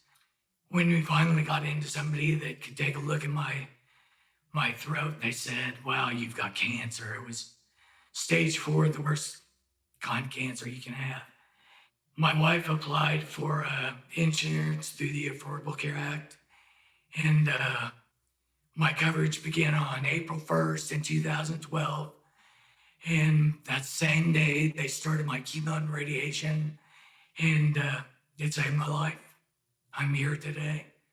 Generally speaking, as a church, you're concerned about people spiritually, but you're also concerned about other areas of their life. And that includes their physical or physiological well-being, because the Bible talks about all of us. But there are people in our country, and in fact, people in my church that can't take advantage of it because they don't have good health care. That's pretty discouraging to me, and that's pretty discouraging to them. Because of the myasthenia gravis and the fact that it's a very rare disease, a lot of our medications we have to fight for. And before the ACA, we worried about our medications. We worried about the pre-existing conditions for our children. We worried about age and the cap, because having that cost of the medications, we would have reached that $1 million cap in no time. But once the ACA passed, we no longer had that cap of the $1 million. The fear that you all live in, understandably, if somehow tomorrow they said no insurance, you're not covered, is just devastating. Hey, Laura, how you doing? Yes, again. How you doing? Well, you beat Hodgkin's lymphoma. Well. God love you. But during it all, Trump was trying to rip away your coverage. The day you got your first chemo, Republicans voted to gut the ACA. I can't imagine what it must have been like going to sleep at night wondering what to do. Ever since I was diagnosed, every night I'd go to bed concerned about what news I would get in the morning. And even today, they're still trying to take away our health care, even during a pandemic. Look, we're going to make sure we don't lose that ACA. We're going to provide a Medicare-like option as a public option. And any state where there is if you qualify for Medicaid and the state hasn't provided it, you'd automatically be enrolled. I'm going to protect you like I tried to protect my own family. And I promise you that. I met Joe last year at a campaign event to thank him for being so involved in the battle to cure cancer. Indeed, I have what's been diagnosed as terminal cancer. The inspiration and the empathy and the human love that he was shared with me has kept me going. I made an appointment for my wellness checkup provided for by the Affordable Care Act. I was told that I had ovarian cancer. I finished my course of treatment, and since then, I've been cancer-free, and I'm very grateful for that. I chose to become a Joe Biden delegate as I watched with our nation as President Donald Trump sought to dismantle the Affordable Care Act. My purpose in life right now is to devote all my energy to getting Joe elected. I anxiously jumped at the chance to become a Biden delegate. You will continue to strengthen the Affordable Care Act so that diseases like cancer don't go undetected.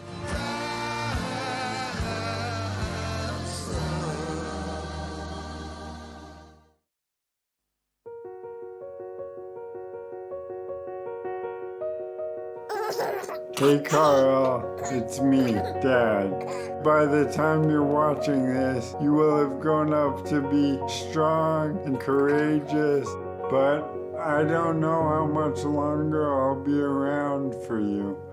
I was diagnosed with ALS today, which is a deadly, debilitating disease.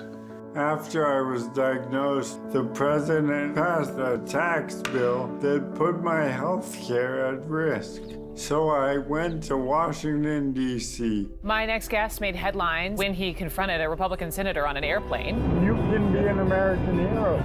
I wanted to help create a better country for you to live in. Democracy is beautiful! Democracy is beautiful! All that matters to me is to make you proud, because I'm already so proud of you.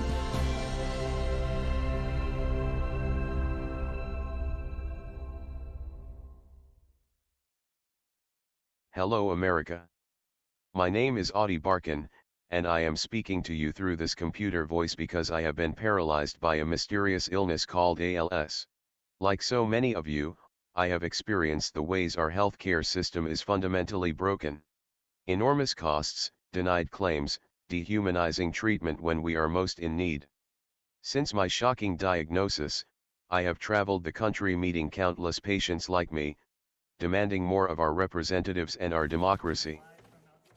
Today, we are witnessing the tragic consequences of our failing healthcare system. In the midst of a pandemic, nearly 100 million Americans do not have sufficient health insurance.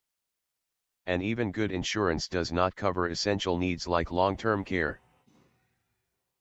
Our loved ones are dying in unsafe nursing homes, our nurses are overwhelmed and unprotected, and our essential workers are treated as dispensable. We live in the richest country in history, and yet we do not guarantee this most basic human right. Everyone living in America should get the health care they need, regardless of their employment status or ability to pay.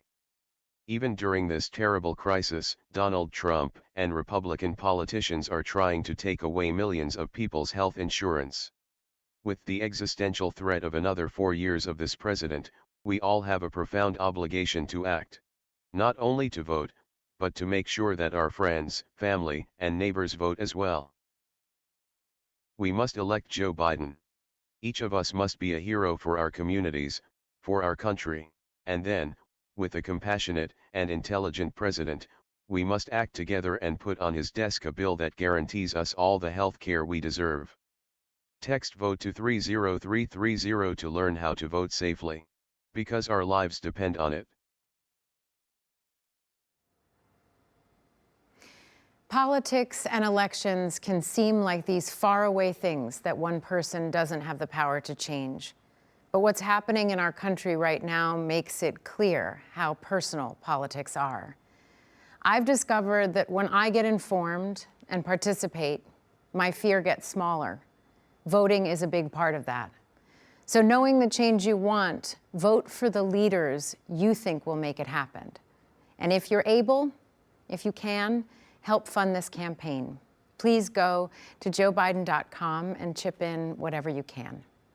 With leaders like Joe Biden and Kamala Harris, we can build back better here at home and once again strengthen our nation's security and standing in the world.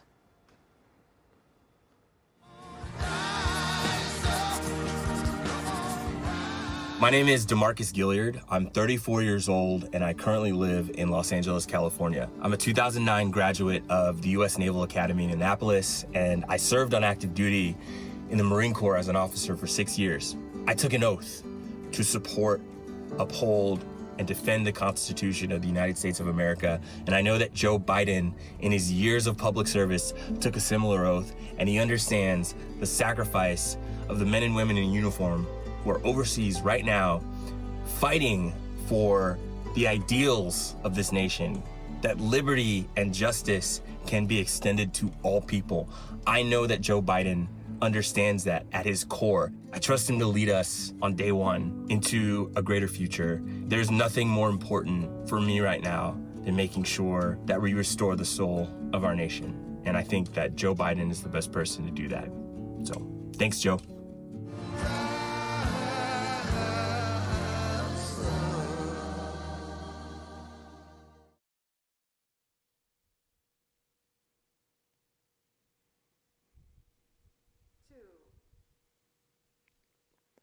Hi, I'm John Kerry.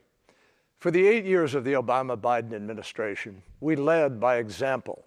We eliminated the threat of an Iran with a nuclear weapon. We built a 68-nation coalition to destroy ISIS. We forged a 195-nation agreement to attack climate change. We stopped Ebola before it became a pandemic. Donald Trump inherited a growing economy and a more peaceful world. And like everything else he inherited, he bankrupted it. When this president goes overseas, it isn't a goodwill mission, it's a blooper reel. He breaks up with our allies and writes love letters to dictators. America deserves a president who is looked up to, not laughed at. Donald Trump pretends Russia didn't attack our elections, and now he does nothing about Russia putting a bounty on our troops. So he won't defend our country, he doesn't know how to defend our troops. The only person he's interested in defending is himself. This is the bottom line. Our interests, our ideals, and our brave men and women in uniform can't afford 4 more years of Donald Trump. Our troops can't get out of harm's way by hiding in the White House bunker. They need a president who will stand up for them, and President Biden will. Joe's moral compass has always pointed in the right direction, from the fight to break the back of apartheid to the struggle to wake up the world to genocide in the Balkans. Joe understands that none of the issues of this world, not nuclear weapons, not the challenge of building back better after COVID, not terrorism, and certainly not the climate crisis, none can be resolved without bringing nations together with strength and humility. Joe understands our values don't limit our power, they magnify it. He knows you can't spread democracy around the world if you don't practice it at home. And he knows that even the United States of America needs friends on this planet. Before Donald Trump, we used to talk about American exceptionalism. The only thing exceptional about the incoherent Trump foreign policy is that it has made our nation more isolated than ever before. Joe Biden knows we aren't exceptional because we bluster that we are. We are exceptional because we do exceptional things. On June 6, 1944, young Americans gave their lives on the beaches of Normandy to liberate the world from tyranny. Out of the ashes of that war, we made peace and rebuilt the world. That was and remains exceptional. It is the opposite of everything Donald Trump stands for. This moment is a fight for the security of America and the world. Only Joe Biden can make America lead like America again. If you agree, text JOIN to 30330. Thank you. In the Situation Room, presidents make decisions of war and peace. So when Joe Biden walks into the Situation Room, first and foremost in his mind is how will my decision impact the lives of the American people? He is experienced. He has made the tough calls. He's got courage. He's got tremendous courage, character, judgment, and he can be tough. I witnessed it close up. Joe Biden is decisive and well prepared for any issue. There's no one more qualified than Joe Biden to be sitting at the head of the table in this Situation Room making decisions for this country. Having sent his son to war, I don't think anyone can be more ready than Vice President Biden. He knows exactly what's at stake when he sends our troops overseas. Biden understands how important it is to have allies standing together with us. They are force multipliers. Joe Biden has a unique ability to connect with people. He knows the leaders, and he's dealt with them for years, knows what makes them tick. They trust him, they trust his judgment, and they know that his word is good. I know that Biden's personal diplomacy will save American lives. To build these relationships takes decades, and to tear them down, all it takes is a tweet. Thanks to Donald Trump, our adversaries are stronger and bolder. Donald Trump has had a love fest with dictators, including China and Russia. He hasn't been standing up to them at all. I served in the United States Air Force for 36 years. I've led space squadrons, nuclear missile squadrons, and I never thought I would have a president who is a danger to national security. President Trump has degraded and debased the presidency and our country in the eyes of the world. The Russians offered bounties on U.S. soldiers. I was shocked when I read that. But the president didn't even ask Vladimir Putin about it. That's un-American. There's something wrong with that. I mean, that's a dereliction of duty. You're failing the troops. You're failing this country. The first thing a president needs to do is find out what the facts are. This president doesn't care about facts. Biden cares about the safety and welfare of American servicemen and women. Our military had a policy to maintain our presence in Syria. We actually came to the aid of the Kurds against ISIS, and we helped stop the advance. President Trump told us to simply abandon the Kurds. It's shameful. Joe Biden will be strong against dictators. I've heard him on the phone with some pretty tough characters. You know, you talk about Joe Biden's empathy, his decency, but Joe Biden is tough as nails, and everybody knows it.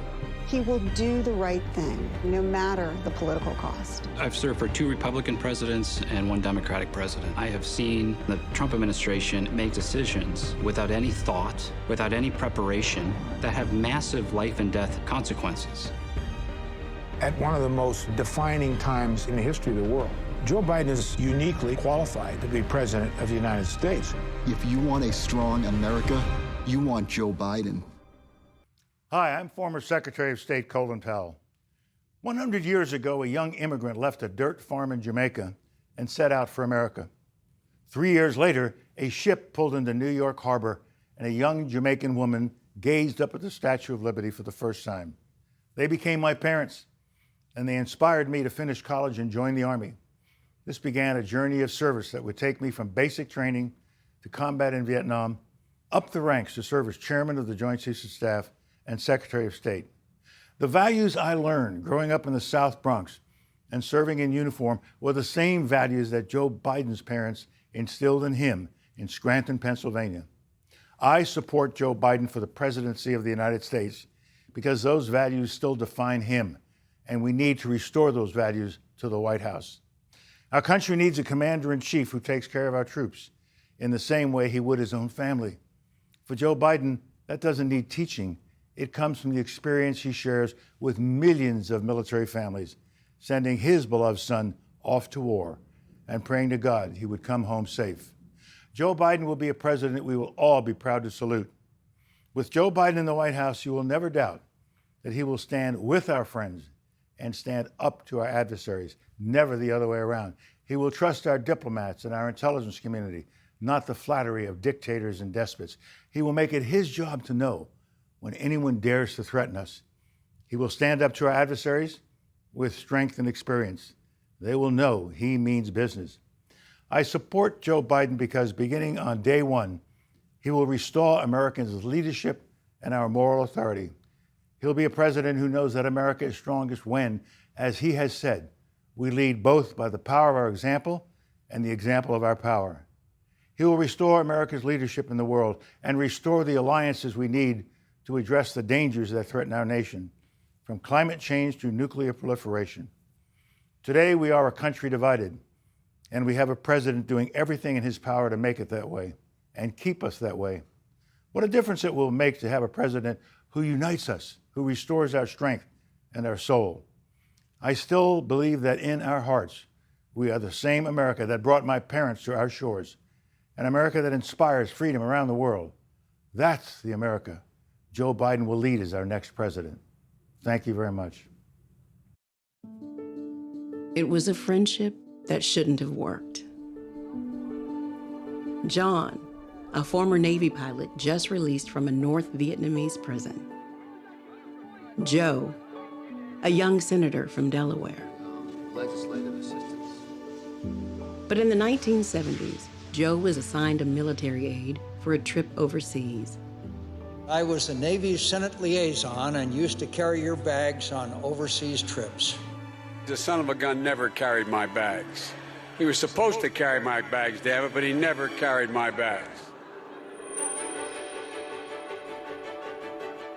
John and Joe traveled thousands of miles together. The families got to know each other, gathering for picnics in the Bidens' backyard. They would just sit and joke. It was like a comedy show sometimes to watch the two of them. But when John was elected to the Senate as a Republican from Arizona, they found themselves on opposing sides. We're in different parties. We hold different views on many issues. They'd be going at it on the floor, and you'd think, oh, these guys must really, really, really dislike each other. And they'd be having dinner that night together. Senator Biden had great respect for the institution of the Senate. He built relationships that were cordial, that were personal. We've always been willing, when we thought the other guy was right, cross the aisle and lock arms. It's good for the country. It takes trust to get things done in a divided government. And I think with Joe Biden, his colleagues knew that your points were equally valid to him. Even if a deal seemed out of reach, it was always Joe who tried to cross the aisle. He was like a natural for that. He just had an ability to find the common ground, but never give up your principles. For 3 decades, Joe was able to move his colleagues and find a way forward. On violence against women, banning chemical weapons, assault weapons, and controlling nuclear arms. It was a style of legislating and leadership that you don't find much anymore. And when millions of Americans were faced with losing their health insurance, it was Joe's friend who saved Obamacare by crossing the aisle. McCain has his vote with a thumbs down. John and I have been given several awards about bipartisanship. We don't understand why you should get an award for bipartisanship.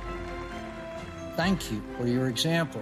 I'm proud to remain the same good guy that you were when you first got here. Most of all, for your friendship. My life and the lives of many have been enriched by it.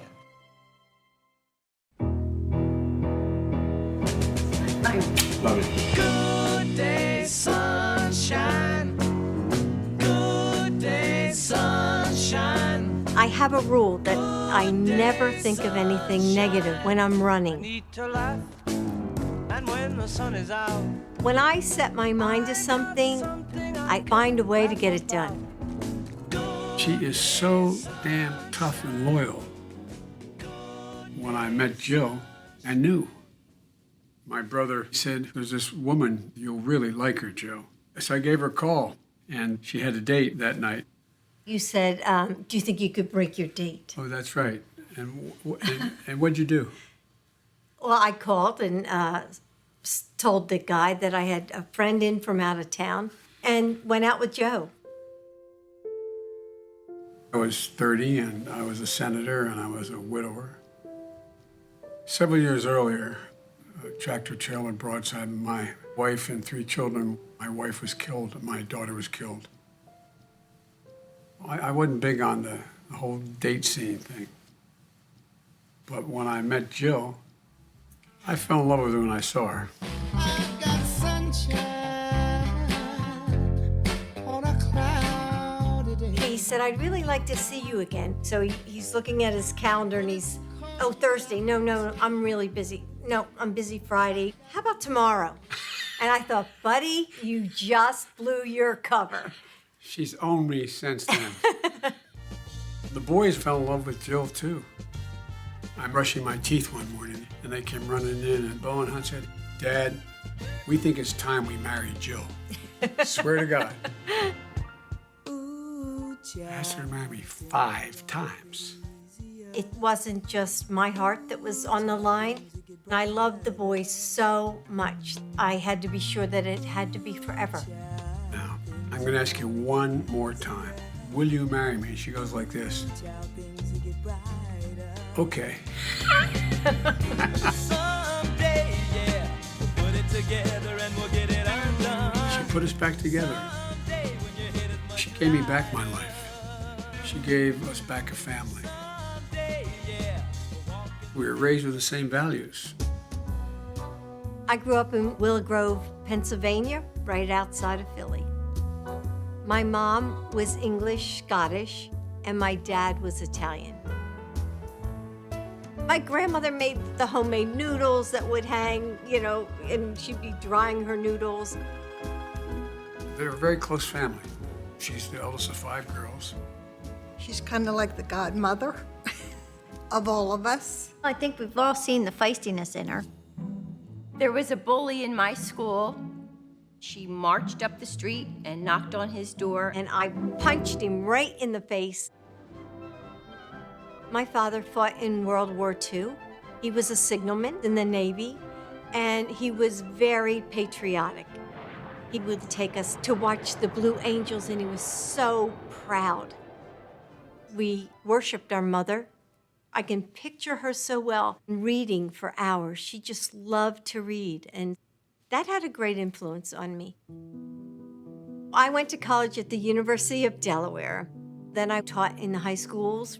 I mean, I got up every single day so excited to go teach. When I married Joe, I took off time to establish myself as the boys' mom. We don't use the term stepmother. Bo and Hunt said, no, we have a mom and a mommy. Our mommy died. This is our mom. And then along came Ashley. And our family was complete. Yep. When I was growing up, Mom was fun. The headbutting started when I was a teenager. There was some conflicts. She dealt with it by taking up running. She started to basically run marathons. I never, ever doubted that anything she set her mind to, she could do. I got to hand her her doctorate degree in education at the University of Delaware. You have. That's all you gotta do. Well, let's turn it positive, so you will pass it. I would say she's not your average grandmother. Yeah. She, she's the grandmother who wakes you up at like 5 a.m. on Christmas Eve to go soul cycling. Yeah, Literally. We have a lot of stories. Yeah, she's a prankster. Yeah. She's very mischievous.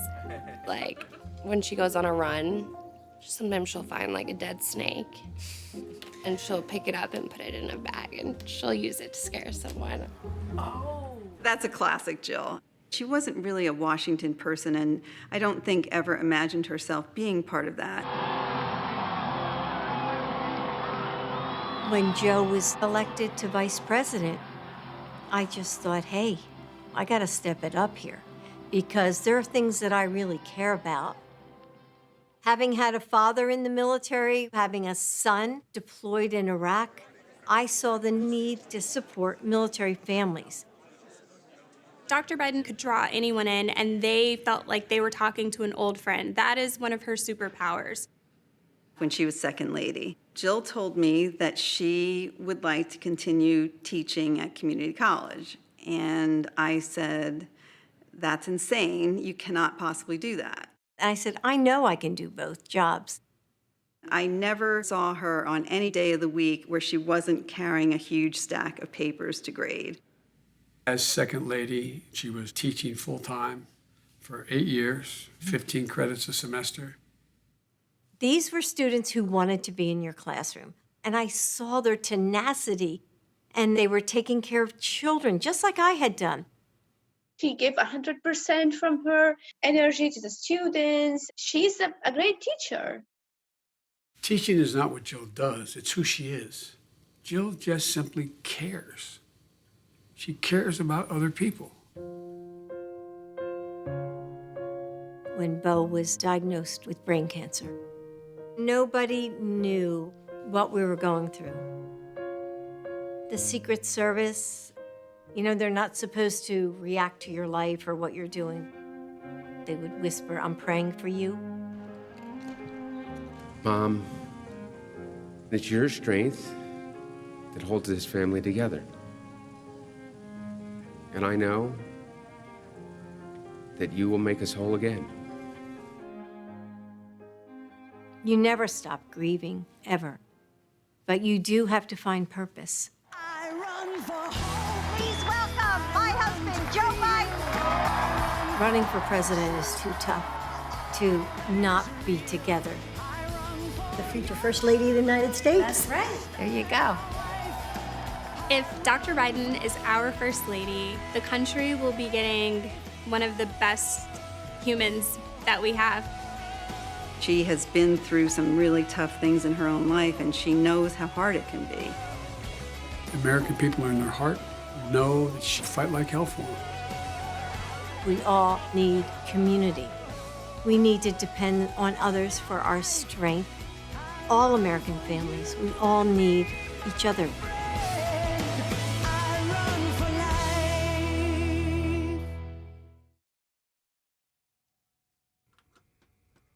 And now, please welcome Dr. Jill Biden.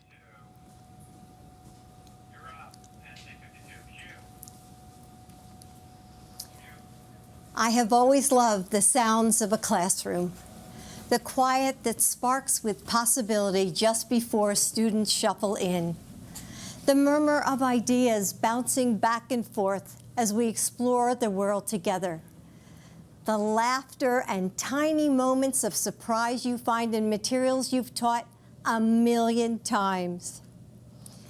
When I taught English here at Brandywine High School, I would spend my summer preparing for the school year about to start, filled with anticipation. But this quiet is heavy. You can hear the anxiety that echoes down empty hallways. There's no scent of new notebooks or freshly waxed floors. The rooms are dark as the bright young faces that should fill them are now confined to boxes on a computer screen. I hear it from so many of you. The frustration of parents juggling work while they support their children's learning, or are afraid that their kids might get sick from school. The concern of every person working without enough protection.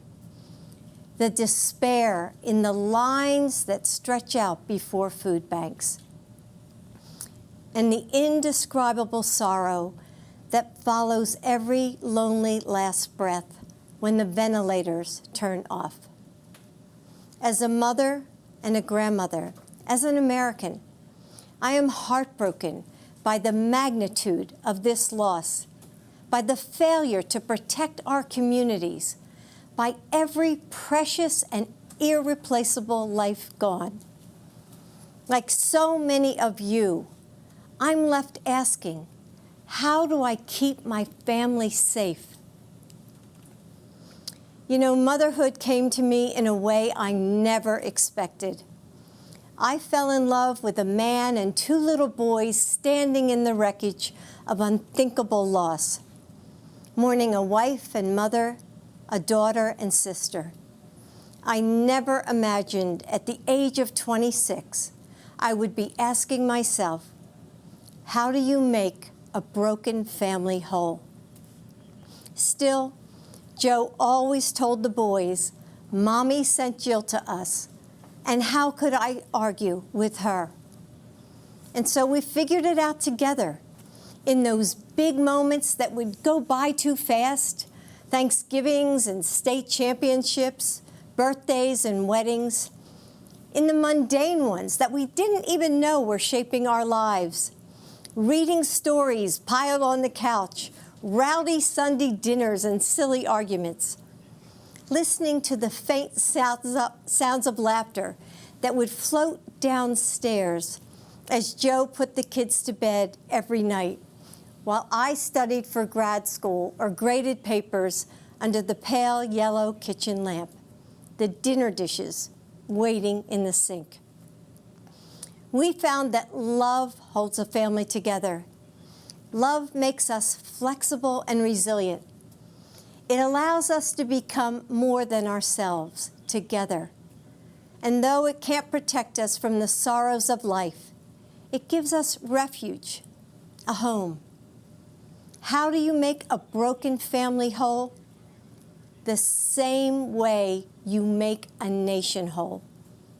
With love and understanding, and with small acts of kindness, with bravery, with unwavering faith. You show up for each other in big ways and small ones, again and again. It's what so many of you are doing right now for your loved ones, for complete strangers, for your communities. There are those who want to tell us that our country is hopelessly divided, that our differences are irreconcilable. But that's not what I've seen over these last few months. We're coming together and holding on to each other. We're finding mercy and grace in the moments we might have once taken for granted. We're seeing that our differences are precious and our similarities infinite. We have shown that the heart of this nation still beats with kindness and courage. That's the soul of America Joe Biden is fighting for now. After our son Beau died of cancer, I wondered if I would ever smile or feel joy again. It was summer, but there was no warmth left for me. 4 days after Beau's funeral, I watched Joe shave and put on his suit. I saw him steel himself in the mirror, take a breath, put his shoulders back, and walk out into a world empty of our son. He went back to work. That's just who he is. There are times when I couldn't even imagine how he did it, how he put one foot in front of the other and kept going. But I've always understood why he did it. For the daughter who convinces her mom to finally get a breast cancer screening and misses work to drive her to the clinic. For the community college student who has faced homelessness and survived abuse, but finds the grit to finish her degree and make a good life for her kids. For the little boy whose mom is serving as a Marine in Iraq, who puts on a brave face in his video call and doesn't complain when the only thing he wants for his birthday is to be with her. For all those people Joe gives his personal phone number to at rope lines and events, the ones he talks to for hours after dinner, helping them smile through their loss, letting them know that they aren't alone. He does it for you. Joe's purpose has always driven him forward. His strength of will is unstoppable, and his faith is unshakable, because it's not in politicians or political parties or even in himself. It's in the providence of God. His faith is in you, in us. Yes, so many classrooms are quiet right now. The playgrounds are still. But if you listen closely, you can hear the sparks of change in the air. Across this country, educators, parents, first responders, Americans of all walks of life are putting their shoulders back, fighting for each other. We haven't given up. We just need leadership worthy of our nation, worthy of you, honest leadership to bring us back together, to recover from this pandemic and prepare for whatever else is next. Leadership to reimagine what our nation will be. That's Joe. He and Kamala will work as hard as you do every day to make this nation better. And if I have the honor of serving as your First Lady, I will too. And with Joe as president, these classrooms will ring out with laughter and possibility once again. The burdens we carry are heavy, and we need someone with strong shoulders. I know that if we entrust this nation to Joe, he will do for your family what he did for ours. Bring us together and make us whole. Carry us forward in our time of need. Keep the promise of America for all of us. Great job. God, I love you. How are you? Hey, everyone. I'm Jill Biden's husband.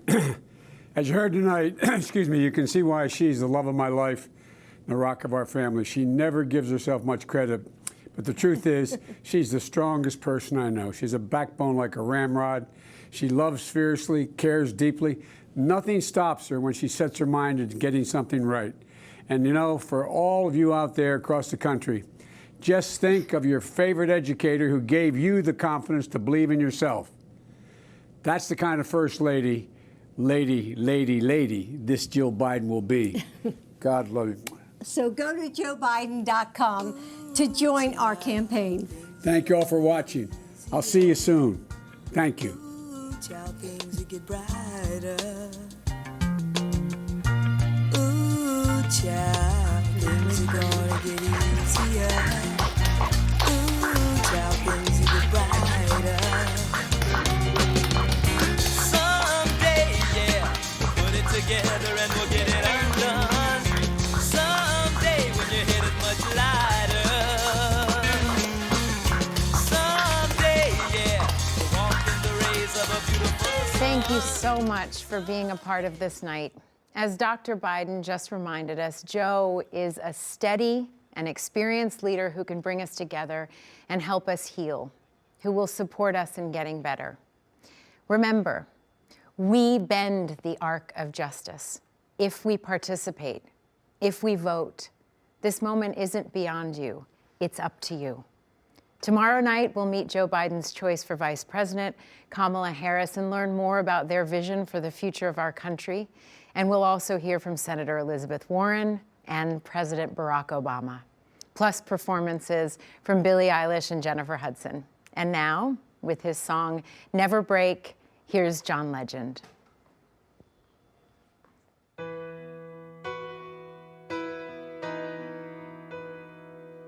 Oh, yeah. We got a good thing, babe. Whenever life is hard, we'll never lose our way, 'cause we both know who we are. Who knows about tomorrow? We don't know what's in the stars. I just know I'll always follow the light in your heart. So I'm not worried about us, and I've never been. We know how the story ends. We will never break. We will never break.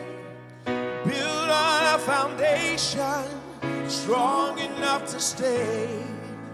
We will never break.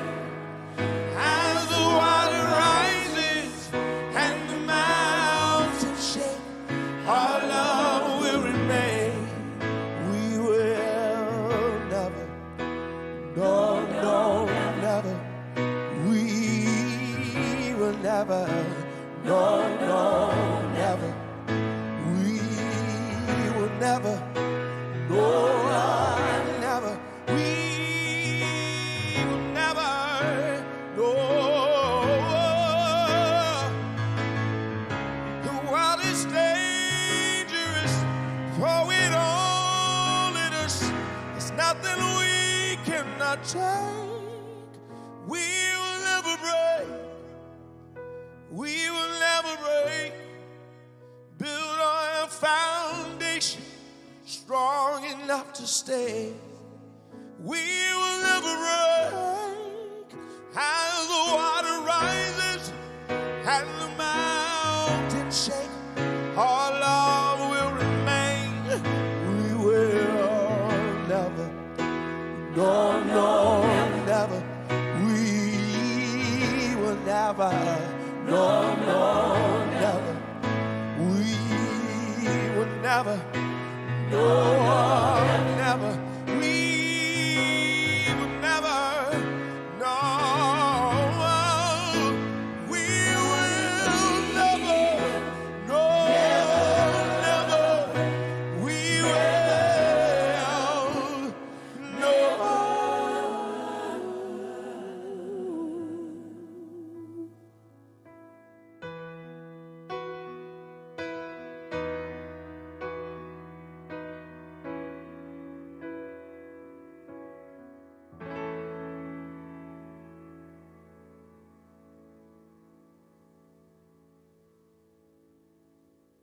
Tonight is all about leadership. We will work to meet our extraordinary challenges because progress is made by the hopeful, not the cynical. And we will do that work together because movements are built by the many, not the few. Faced with a president of cowardice, Joe Biden is a man of proven courage. He will restore our moral compass by confronting our challenges, not by hiding from them or undermining our elections to keep his job. We need a president who respects our laws and the privilege of public service, who reflects our values and cares about our people. In this job interview, the difference is stark. You know what Donald Trump will do with 4 more years. Blame, bully, and belittle. And you know what Joe Biden will do. Build back better. Joe understands our values don't limit our power, they magnify it. He knows you can't spread democracy around the world if you don't practice it at home. Joe Biden will be a president we will all be proud to salute. I know that if we entrust this nation to Joe, he will do for your family what he did for ours. Bring us together and make us whole. Carry us forward in our time of need. Keep the promise of America for all of us. I'm Mary Ann Buddy, Bishop of the Episcopal Diocese of Washington, D.C., and I'm honored to offer the benediction tonight. Hear these words from pastor, civil rights leader, and peace activist William Sloane Coffin. May God give you the grace never to sell yourself short, grace to do something big for something good, grace to remember that the world is too dangerous now for anything but truth, and too small for anything but love. And now may the blessing of God, the source of all goodness, truth, and love, inspire you, inspire us all to realize Dr. King's dream of the beloved community, Congressman Lewis's dream of a just society, President Lincoln's dream of a more perfect union in this country, in our time. Amen. Delegates and distinguished guests, having concluded this evening's convention program, we will stand in recess until tomorrow evening.